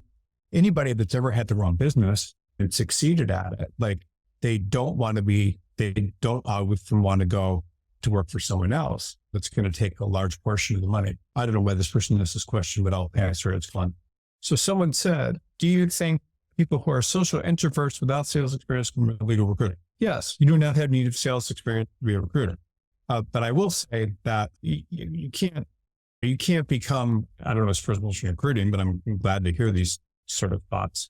You have to be able to connect with people and like people and see their strengths in order to connect with others. Social introverts can be great business generators in law firms. They can go out and make connections and meet people and they can do very well. Anybody without sales experience can do any well than anything. You need to like other people and you need to feel like you have something to offer. And recruiters, I've seen most recruiters that succeed are able to connect at some level. I would say that you have to like people. The best recruiters, I'm like doing a bunch of different things in my job. I'm running business, recruiting, doing this sort of stuff. But the best recruiters, I think, are people that you meet that are motivated. You meet them, you like them, they just get along with others. That's how it works. But anybody, by the way, with no sales, doesn't have sales skills, can do well. You can do well getting business. You can do well in any business. It's just, you just have to put yourself in the right, do well. I remember Bill Urquhart, who's one of the founders of Quinn Emanuel. Died 5, 6 years ago. I don't know.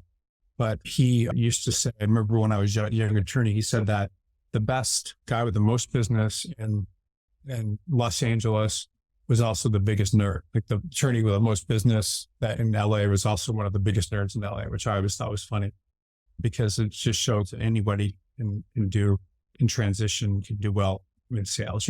There's no recipe for being good at sales, but the best salespeople are able to persevere, there's just all sorts of things, but they like people. Okay, I've seen attorneys transition from solo practices or startup ventures into law firms. They often struggle to adapt to the team environment. How can we identify red flags during the hire process to avoid bringing in candidates who may not thrive in a structured law? Yeah, so anytime someone has a interest in anything other than working in a law firm, they're almost always a bad hire. The law firm is a different environment.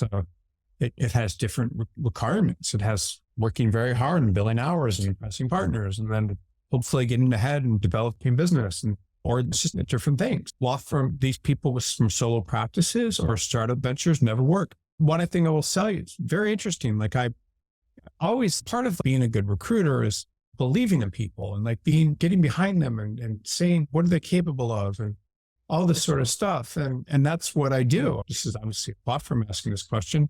I'm sure that you see that's what I do with all my candidates. I just present them in a way that I try to make them as strong as possible. But it just never works out. These startup attorneys and the best law firms, by the way, just avoid them. They know when they hire them, it's not going to work out. But yeah, the attorneys struggle and they don't adapt well to a team environment. So the only way to identify them is to not hire them. Why would you hire someone if you have a choice? Most law firms have a choice. Any type of position, you have someone from a law firm environment, someone from a non-law firm environment. Who would you choose? I would choose, if I was a law firm, I would choose the person from a law firm environment. I would think it would be, why wouldn't I choose someone from a non-law firm environment? It's just too much risk. They're going to undermine. They're going to just, it's not good. It's too much risk. It's dumb. And I will tell you that your top law firms never do it. They have institutional memory. They know that when they've tried in the past, it's never worked out. So just avoid it. You should be hiring people from the same type of environment. That your goal is to create an atmosphere where attorneys are working with similar types of people, where there's not a lot of turnover with people working on client matters, where the people are respectful to not talking about what it's like. It's just, that's a smart thing to do. You hire people from similar settings. It's also very interesting to me that attorneys that don't work, if you go to a good law school, if you go to one of these top 20 law schools and you don't get a job if you don't work in the summer in a law firm of some sort, I don't care what you're doing. But if you don't do that, then law firms are just not going to, most law firms, good sized law firms will never hire those people. It's because, and they won't get jobs because why? If you're a law firm, why would you risk hiring that sort of person that doesn't show an interest or drive to work in a law firm? So I can't really emphasize why it's just risk. Again, if you have two choices of two different types of people to hire, you should always choose the person that's shown an interest in your practice setting. Now, sometimes law firms will hire people from startup ventures, but I never see it work. And I see people, I had a guy actually who was interesting. He was very interesting. He was a patent litigator in a big firm, like a New York-based firm, their office in Silicon Valley. And he decided we worked with him for several months and got him all these great job offers. And then just as he was about ready to go accept something, he decided his friend was starting the Sure Thing company, and he was going to go work with them. And so he quit his law firm job. And so we got him all these great jobs, and the law firms loved him. And he went and worked there, and then within 3 months, the whole thing just caved in. And then he was able to get one more job, but then in a law firm, that didn't last very long. And now the guy's just been nothing. Now it was rare that he was able to get a position in a law firm, but he didn't stay there very long. And I think the reason was he gotten a taste of what it's not to have to work so hard. And when it's and so he went, after this company failed, he just went there and I think he got fired. I didn't get him the job, but he's a candidate in our database, and I look at him and he keeps applying for jobs, and I look at his background and there's nothing going on. It's been years. Once you go in-house, it's very difficult for people to get, it's very difficult. Okay, coming from a company as in-house associate, not licensed yet in the US, the few months experience in a boutique firm, but with more than 5 years experience in the company, what advice can you give to be attracted to a law firm? Yeah. Same kind of question. It's interesting. So if you're not licensed in the US, I guess not licensed, but you have experience and you're trying to get into a law firm. I don't understand if you're saying you're a foreign attorney working in-house. I don't quite understand this. I think, but how can you be attractive to a law firm? Or what are the chances to get a big law? So this is a big mistake people make. So the big mistake, I'll just talk about that. So attorneys from all over the world come to the US and think, hey, we can take the bar in all these different New York and California. I don't know. You may need to get an outlaw. I'm not wearing big rules anymore. But people think, oh, I'm an attorney in this other country. I can come to the US and I can work doing this. And if I do that, I'm good. Law firms are going to love me or whatever. They think that they can get into a large US law firm. For people from other countries believe this, and then they think they can do it, regardless, and that they're going to make all this money. 99% of the time, when I say 99, I mean it. 99% of the time, is it doesn't work out. So it does not work. Now, I've seen some incredible stories. I was talking to this woman in Florida that come from Venezuela and somehow fled there, came over here and got a LLM and working in big firming. It does happen, but 90% of the time it doesn't work out. The reason it does not work out when people, so you can, by the way, I want everyone to understand, especially if you're a foreign attorney or whatever the hell's going on with this person, you can come to the US and you can you can get an LLM or something or maybe the smartest thing to do is get an LLM and then go read our JD. But you can come to the US and get an LLM and take the bar and get jobs. You're just not going to get jobs. Why would a huge law firm hire you when they can choose from attorneys in the United States? Would you hire someone from a foreign country that has their family, their whole social network there, that's trained in that legal system, that you may need to get papers for in order to work? Would you hire that person, or would you hire someone coming from a U.S. law firm with the U.S.? I would hire someone from a U.S. background. Maybe the person from the foreign country will work harder and you'll have work control. I don't know. But for the most part, they want people to be from the U.S. We're going to hire them. So large law firms are not going to hire people from foreign countries with no bar because they can hire people from the U.S. They'd be crazy. Why would they do this and take all the risk?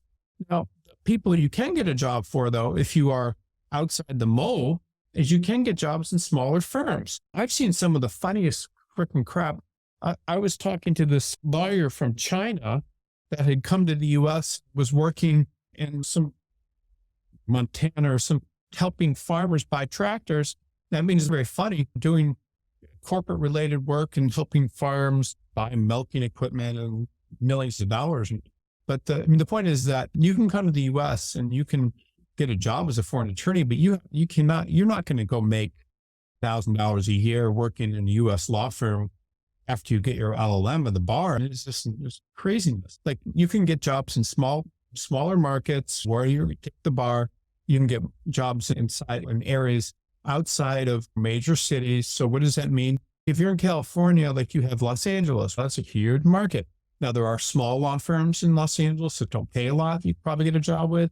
But if you go outside of Los Angeles and you start looking at, outside Bakersfield and like just different areas where there's no attorneys, or just middle of the state, like desert and stuff, like, then yes, you can get jobs, but you have to be smart, try to get positions in these huge markets, like in the biggest firms. Like, it's pointless. It's like the law of size and demand. You may get jobs as like a international arbitration attorney for 1 year or something, but it's very difficult. And again, I apologize there's just a lot of demand for people come over and spend $70,000, $100,000 getting their LLM from foreign countries.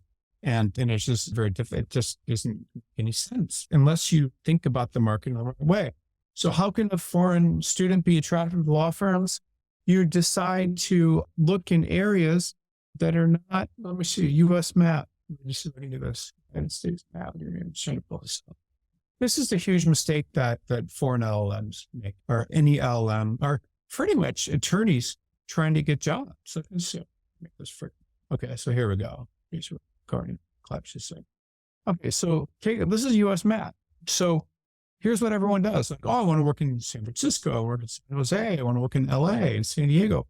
No, if you're a foreign attorney and you don't have any contacts in the U.S., that's not what you try to do.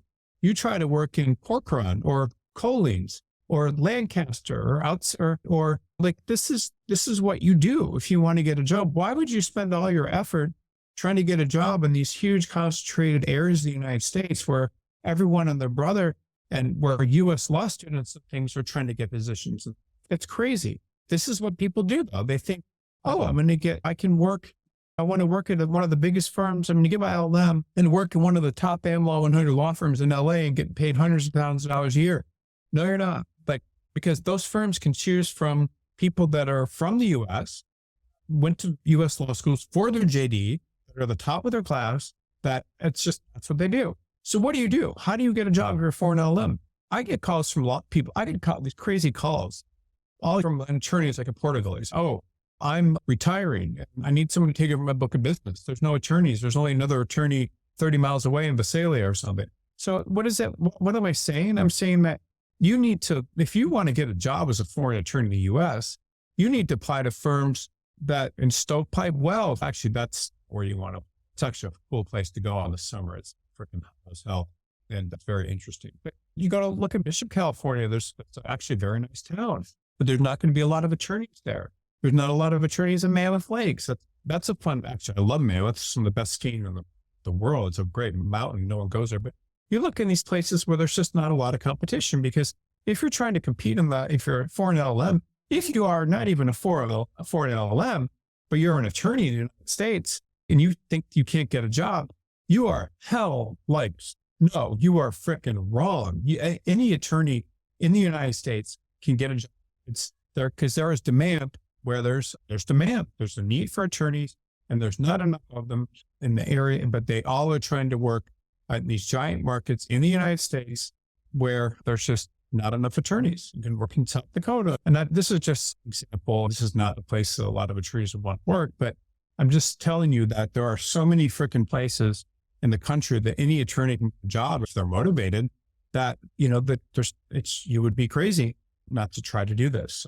I want everyone to understand that, yes, you can get jobs. The market is not for you as an LLM, but everyone is trying to work in the areas where there's a huge concentration of attorneys. Even Lawrence would be. So let's say here, a lot of people come to, where is this? New York. So they want to get a job in New York. That's not really the smartest thing to do, because you're competing with an incredible number of people all trying to do the same thing. There's multiple applicants for each job. It's just not a good idea, right? You have to think about this. What do you do? What if you couldn't get a job in New York? Could you apply to firms at Woodstock? Could you apply to, this is what smart people do. If you want to get this experience, you can apply to firms in Mahola. What is this? Or that's New Jersey. I'm not even in New York anymore. But you look for firms in areas where there's just not a lot of competition. Am I in New York right now? See where I am. I'm just trying to show everyone kind of an example of how to be really freaking smart about this. Let's see, we're in New York.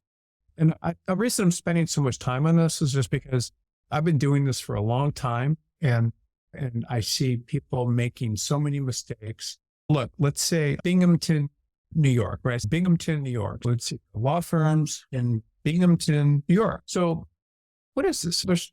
How big is this place? I don't even know what I'm doing. Oh, look, there's BCG. I love it.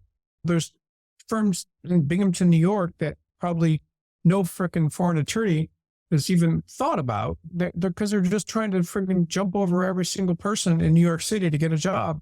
And then they come here and they spend $100,000 on a degree, and they're like, oh, I give up. It's impossible. I can't get a job because I've applied to all the 100 largest law firms in Binghamton, New York, or in New York City, and no one's hiring me. There must be something terribly wrong. No. So here's this law firm in Binghamton, New York. Look at this. They do business law. They do labor and employment. They do appellate. They do health law. That's great. So you could go to this firm and get experience in business law if you wanted to.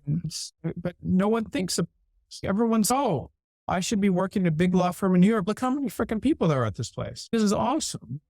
You could work for Karen McMullen. The point I'm making is that no one thinks of being smart about their job search. People think about, I must work for the largest law firm. I must work in the biggest city. No, that's just freaking stupid, because you should be working where there's a need for you.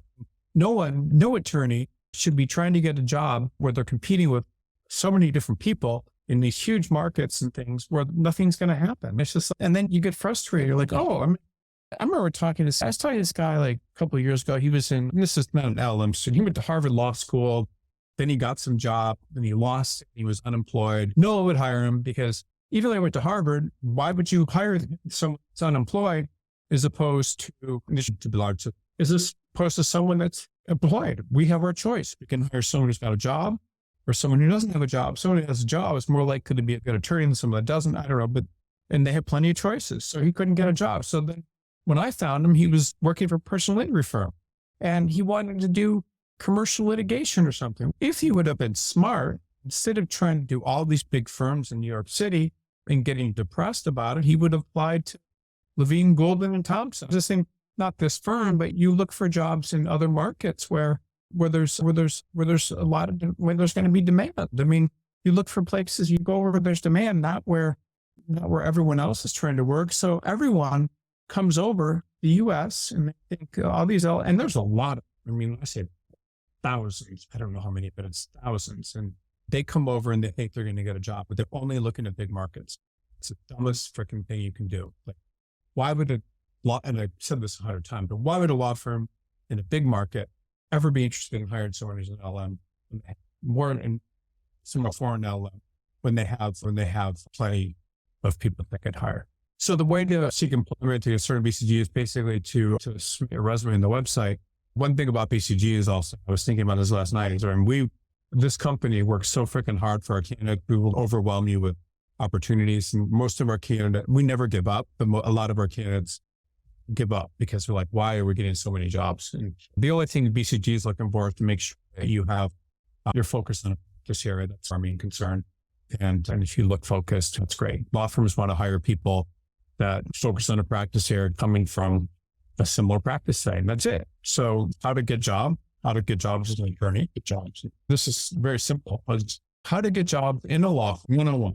Have a practice area, be committed one. This area, practice area, and be coming from a law firm. Doesn't matter. This is it. It's only going to be coming from a law firm, not some other practice. This is all you need to do.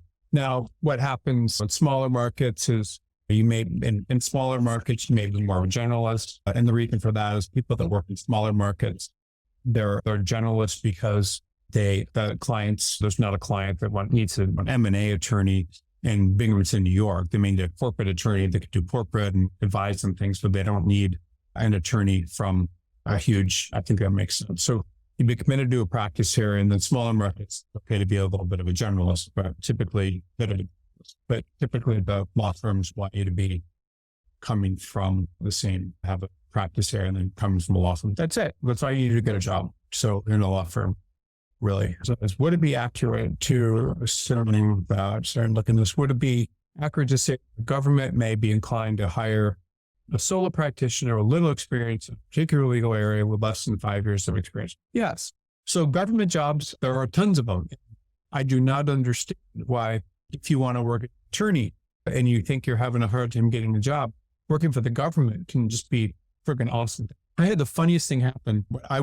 And this is not even about an attorney job, but I remember when I got out of law school, my first job was working for a federal judge. And back then, I think I was making, $45,000 a year. And it was very funny. Like every Saturday, 2 weeks, my check would arrive in the mailbox. It was like clockwork.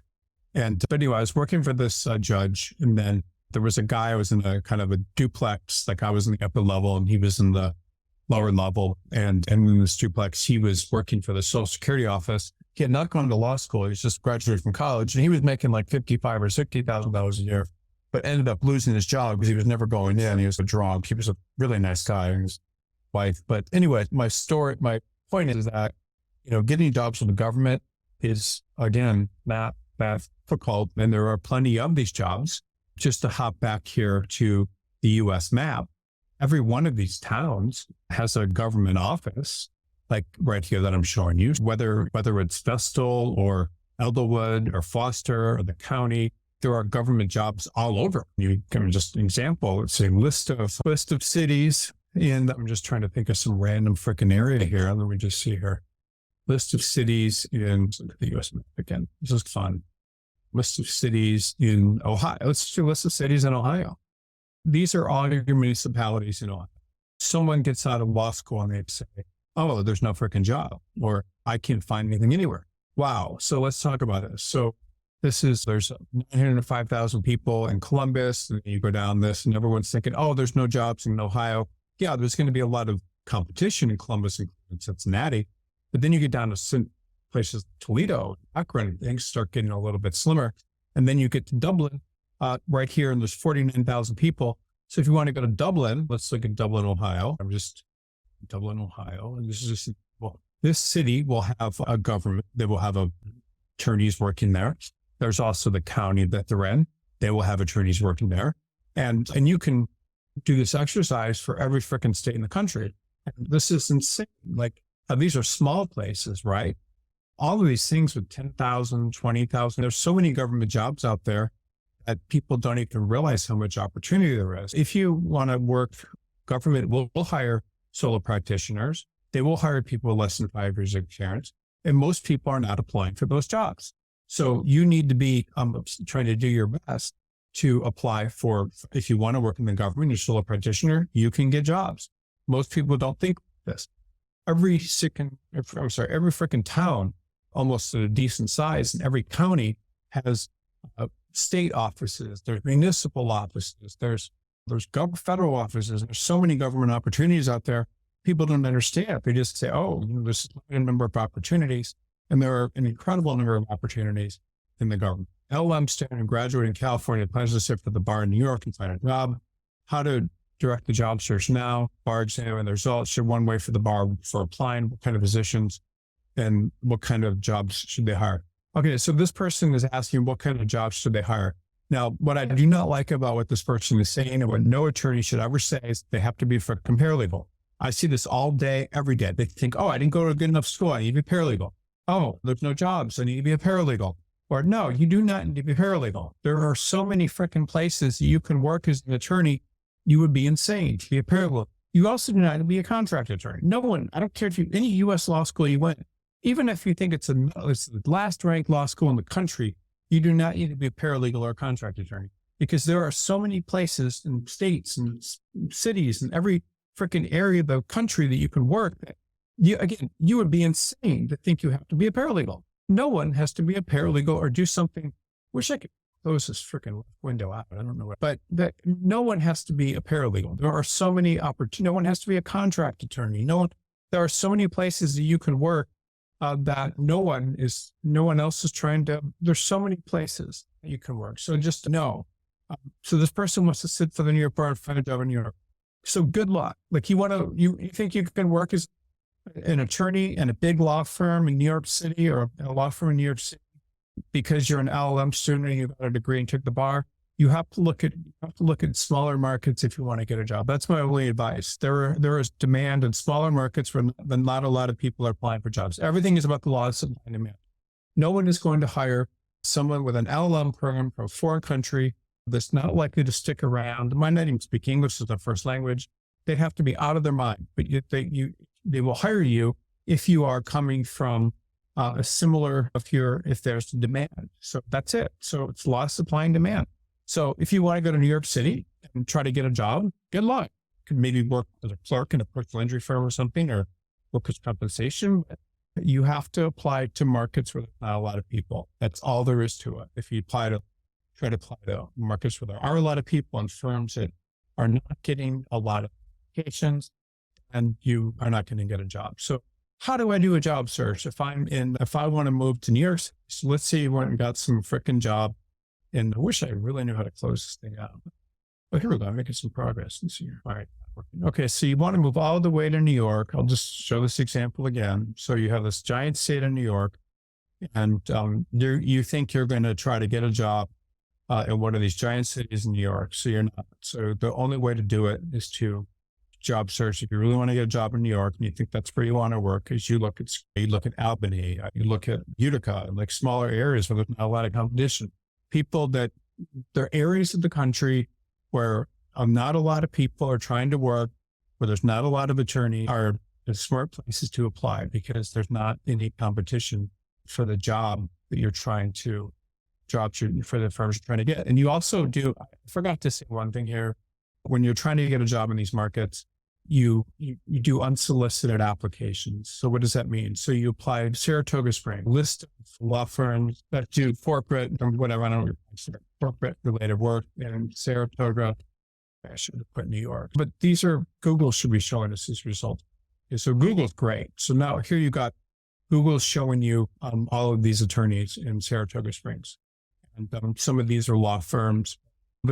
There's tons and tons of places. So this is one of 20 pages, and there's probably a lot here. So your estate plan ministry. The point is that everywhere in the country, there is opportunity, and you have to think about, you have to think about where there's opportunity. The reason I said earlier, you should work as a paralegal or, I see people coming to law school and they're just paralegals, and there are people coming to law school.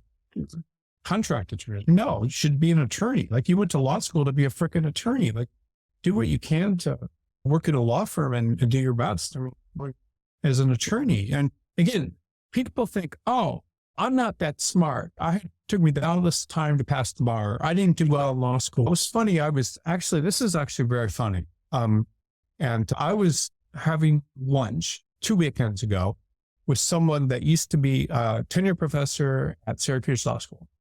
And this person told me, no, I don't know how to get this information, that Joe Biden was dead last in his law school class. Now, I don't know that he learned that from working at law school. I don't know if he read that somewhere, but he said he was dead last. And so what does that mean? Like, dead last, he's obviously, by world standards, one of the most successful people in the world.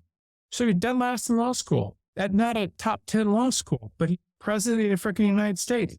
So he obviously succeeded. So it doesn't matter like how smart you are, or what matters is same thing with a lot of famous personal injury attorneys, dead last in the class. All these people that could be very successful a lot of people drop out of the practice of law because they don't think that they have the skills, and it's crazy. So if Joe Biden passed in his class from University of Syracuse Law School is president of the United States, what does that tell you? You don't need to be a contract attorney. You don't need to do anything. So this person says, I am applying to law school this fall. I'm 65 years old. Currently, I'm interested in professional practice and on IP, labor, and employment, medical malpractice, torts. I need to work if admitted in my current profession to pay bills, including all loans. I would like to attend a part-time program with funding. What is your best suggestion to emphasize my law school applicant, part-time attendee, no summer employment, professional, I'm interested in law firm work. Ultimately thinking that I would like to be in a small, moderate-sized firm in the Midwest, preferably. Thank you in advance for your time and thoughts. Okay, so if you want to go to law school at 65, it means you're going to graduate when you're almost 70.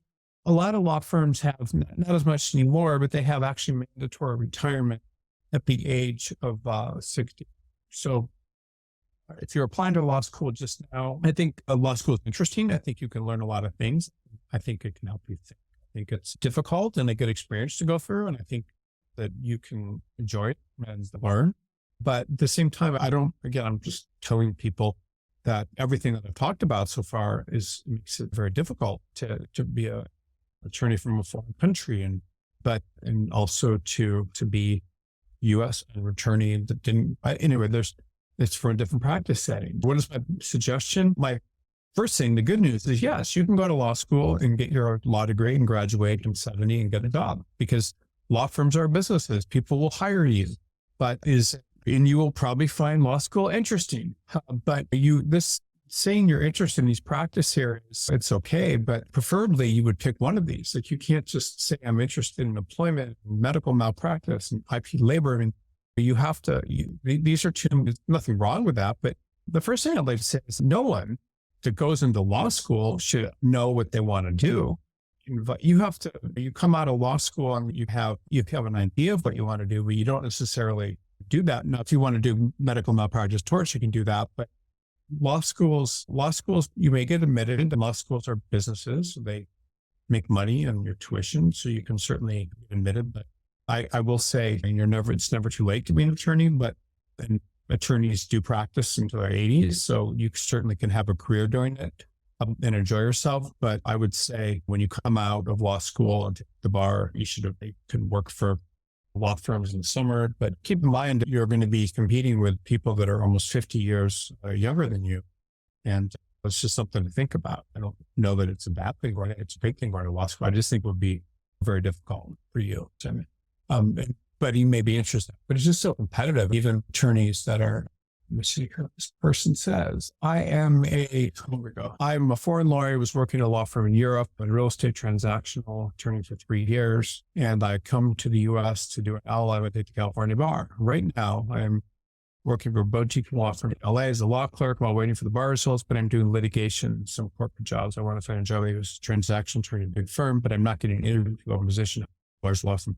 No, so this is the same thing. So I'm just not going to get a law firm. LLMs are not going to get jobs in the US in big law firms as corporate attorneys because they're competing with US attorneys. So Why would a law firm hire a foreign attorney to do work when they can hire attorneys from U.S. law firms? Come on, from the U.S. Why would you do it? Would you hire, if you were you were an attorney in Rome, a law firm in Rome, would you hire an attorney from the U.S. that came over and got some degree, like the University of Rome, like some postgraduate degree, and didn't speak English as a first? No. So no, you're not. I'm sorry to be rude, but I'm not trying to be rude. You can potentially try to get a job in a big law firm. It happens. But why would a law firm interview and hire you when they can hire people from the U.S.? They have no reason to. So your only way to do it is to go and look at smaller markets. That's it. So you don't, or smaller firms. You can't reasonably expect a large law firm to hire you just because you came over here. They have to get you work papers. They have to do all this sort of stuff. So it just doesn't happen. I've seen people like you get jobs. I'm not saying they don't, but it's just too difficult and it's too much to overcome for a law firm. Why would they do it? I've seen them do it. Now, what do you do that's smart? If I was you, I would actually, the LLM, I would try to go to a real law school in the US and JD. People that do that seem to think they do pretty well, because once you get to JD, so this is just advice for foreign LLMs, and I'm going to kind of, if you come to the US and you get an LLM, pretty much meaningless. It allows you to take the bar and stuff. But if you come to the US and you get an LLM and then you take a JD, and then you did really well in your JD program, like you're the top of your class or something, then law firms will be very interested in you, regardless of the fact you're from a foreign country, because you're showing you can compete against other US attorneys and do well, or pre-attorneys, and they will be interested in you. And then they'll suddenly love your foreign experience and stuff. And you will be much better positioned than you would be for just an LLM. That's my advice. All right. So I'm going to wrap this up. Thank you everyone for being on this webinar. And these things are long, and I'm very impressed people are able to stay so long in this. And I hope this information was helpful. I was able to get to all your questions today, which I was happy about. I know it wasn't last week. By the way, there wasn't an announcement that went out for this last time to people. There was an announcement to law firms, but this was actually a law firm webinar, which I don't do as often, but I'm glad everyone was here. And I'll just say that this information that we cover today is just profound. It's able to show you, if you're an LLM, how to get a job. It's able to show you, if you're an attorney in a law firm or not in a law firm, how to get into a law firm and what to do. And just really all around good information. And I commend everyone that was on this call today or webinar for showing up. This was good stuff. And I will say that my life as a professional has been changed when I have exposed myself to things like this in my profession, whether it's learning how to manage people or the things that are important to me. So I, again, commend you for being on this. I think learning this sort of information is invaluable, can change your life. Just what you learned today and change the whole course of your career. Nice work. And thank you. And I do this, by the way, at the same time every week. If everyone is on this today, I'll at the same time next week. So thank you for being here.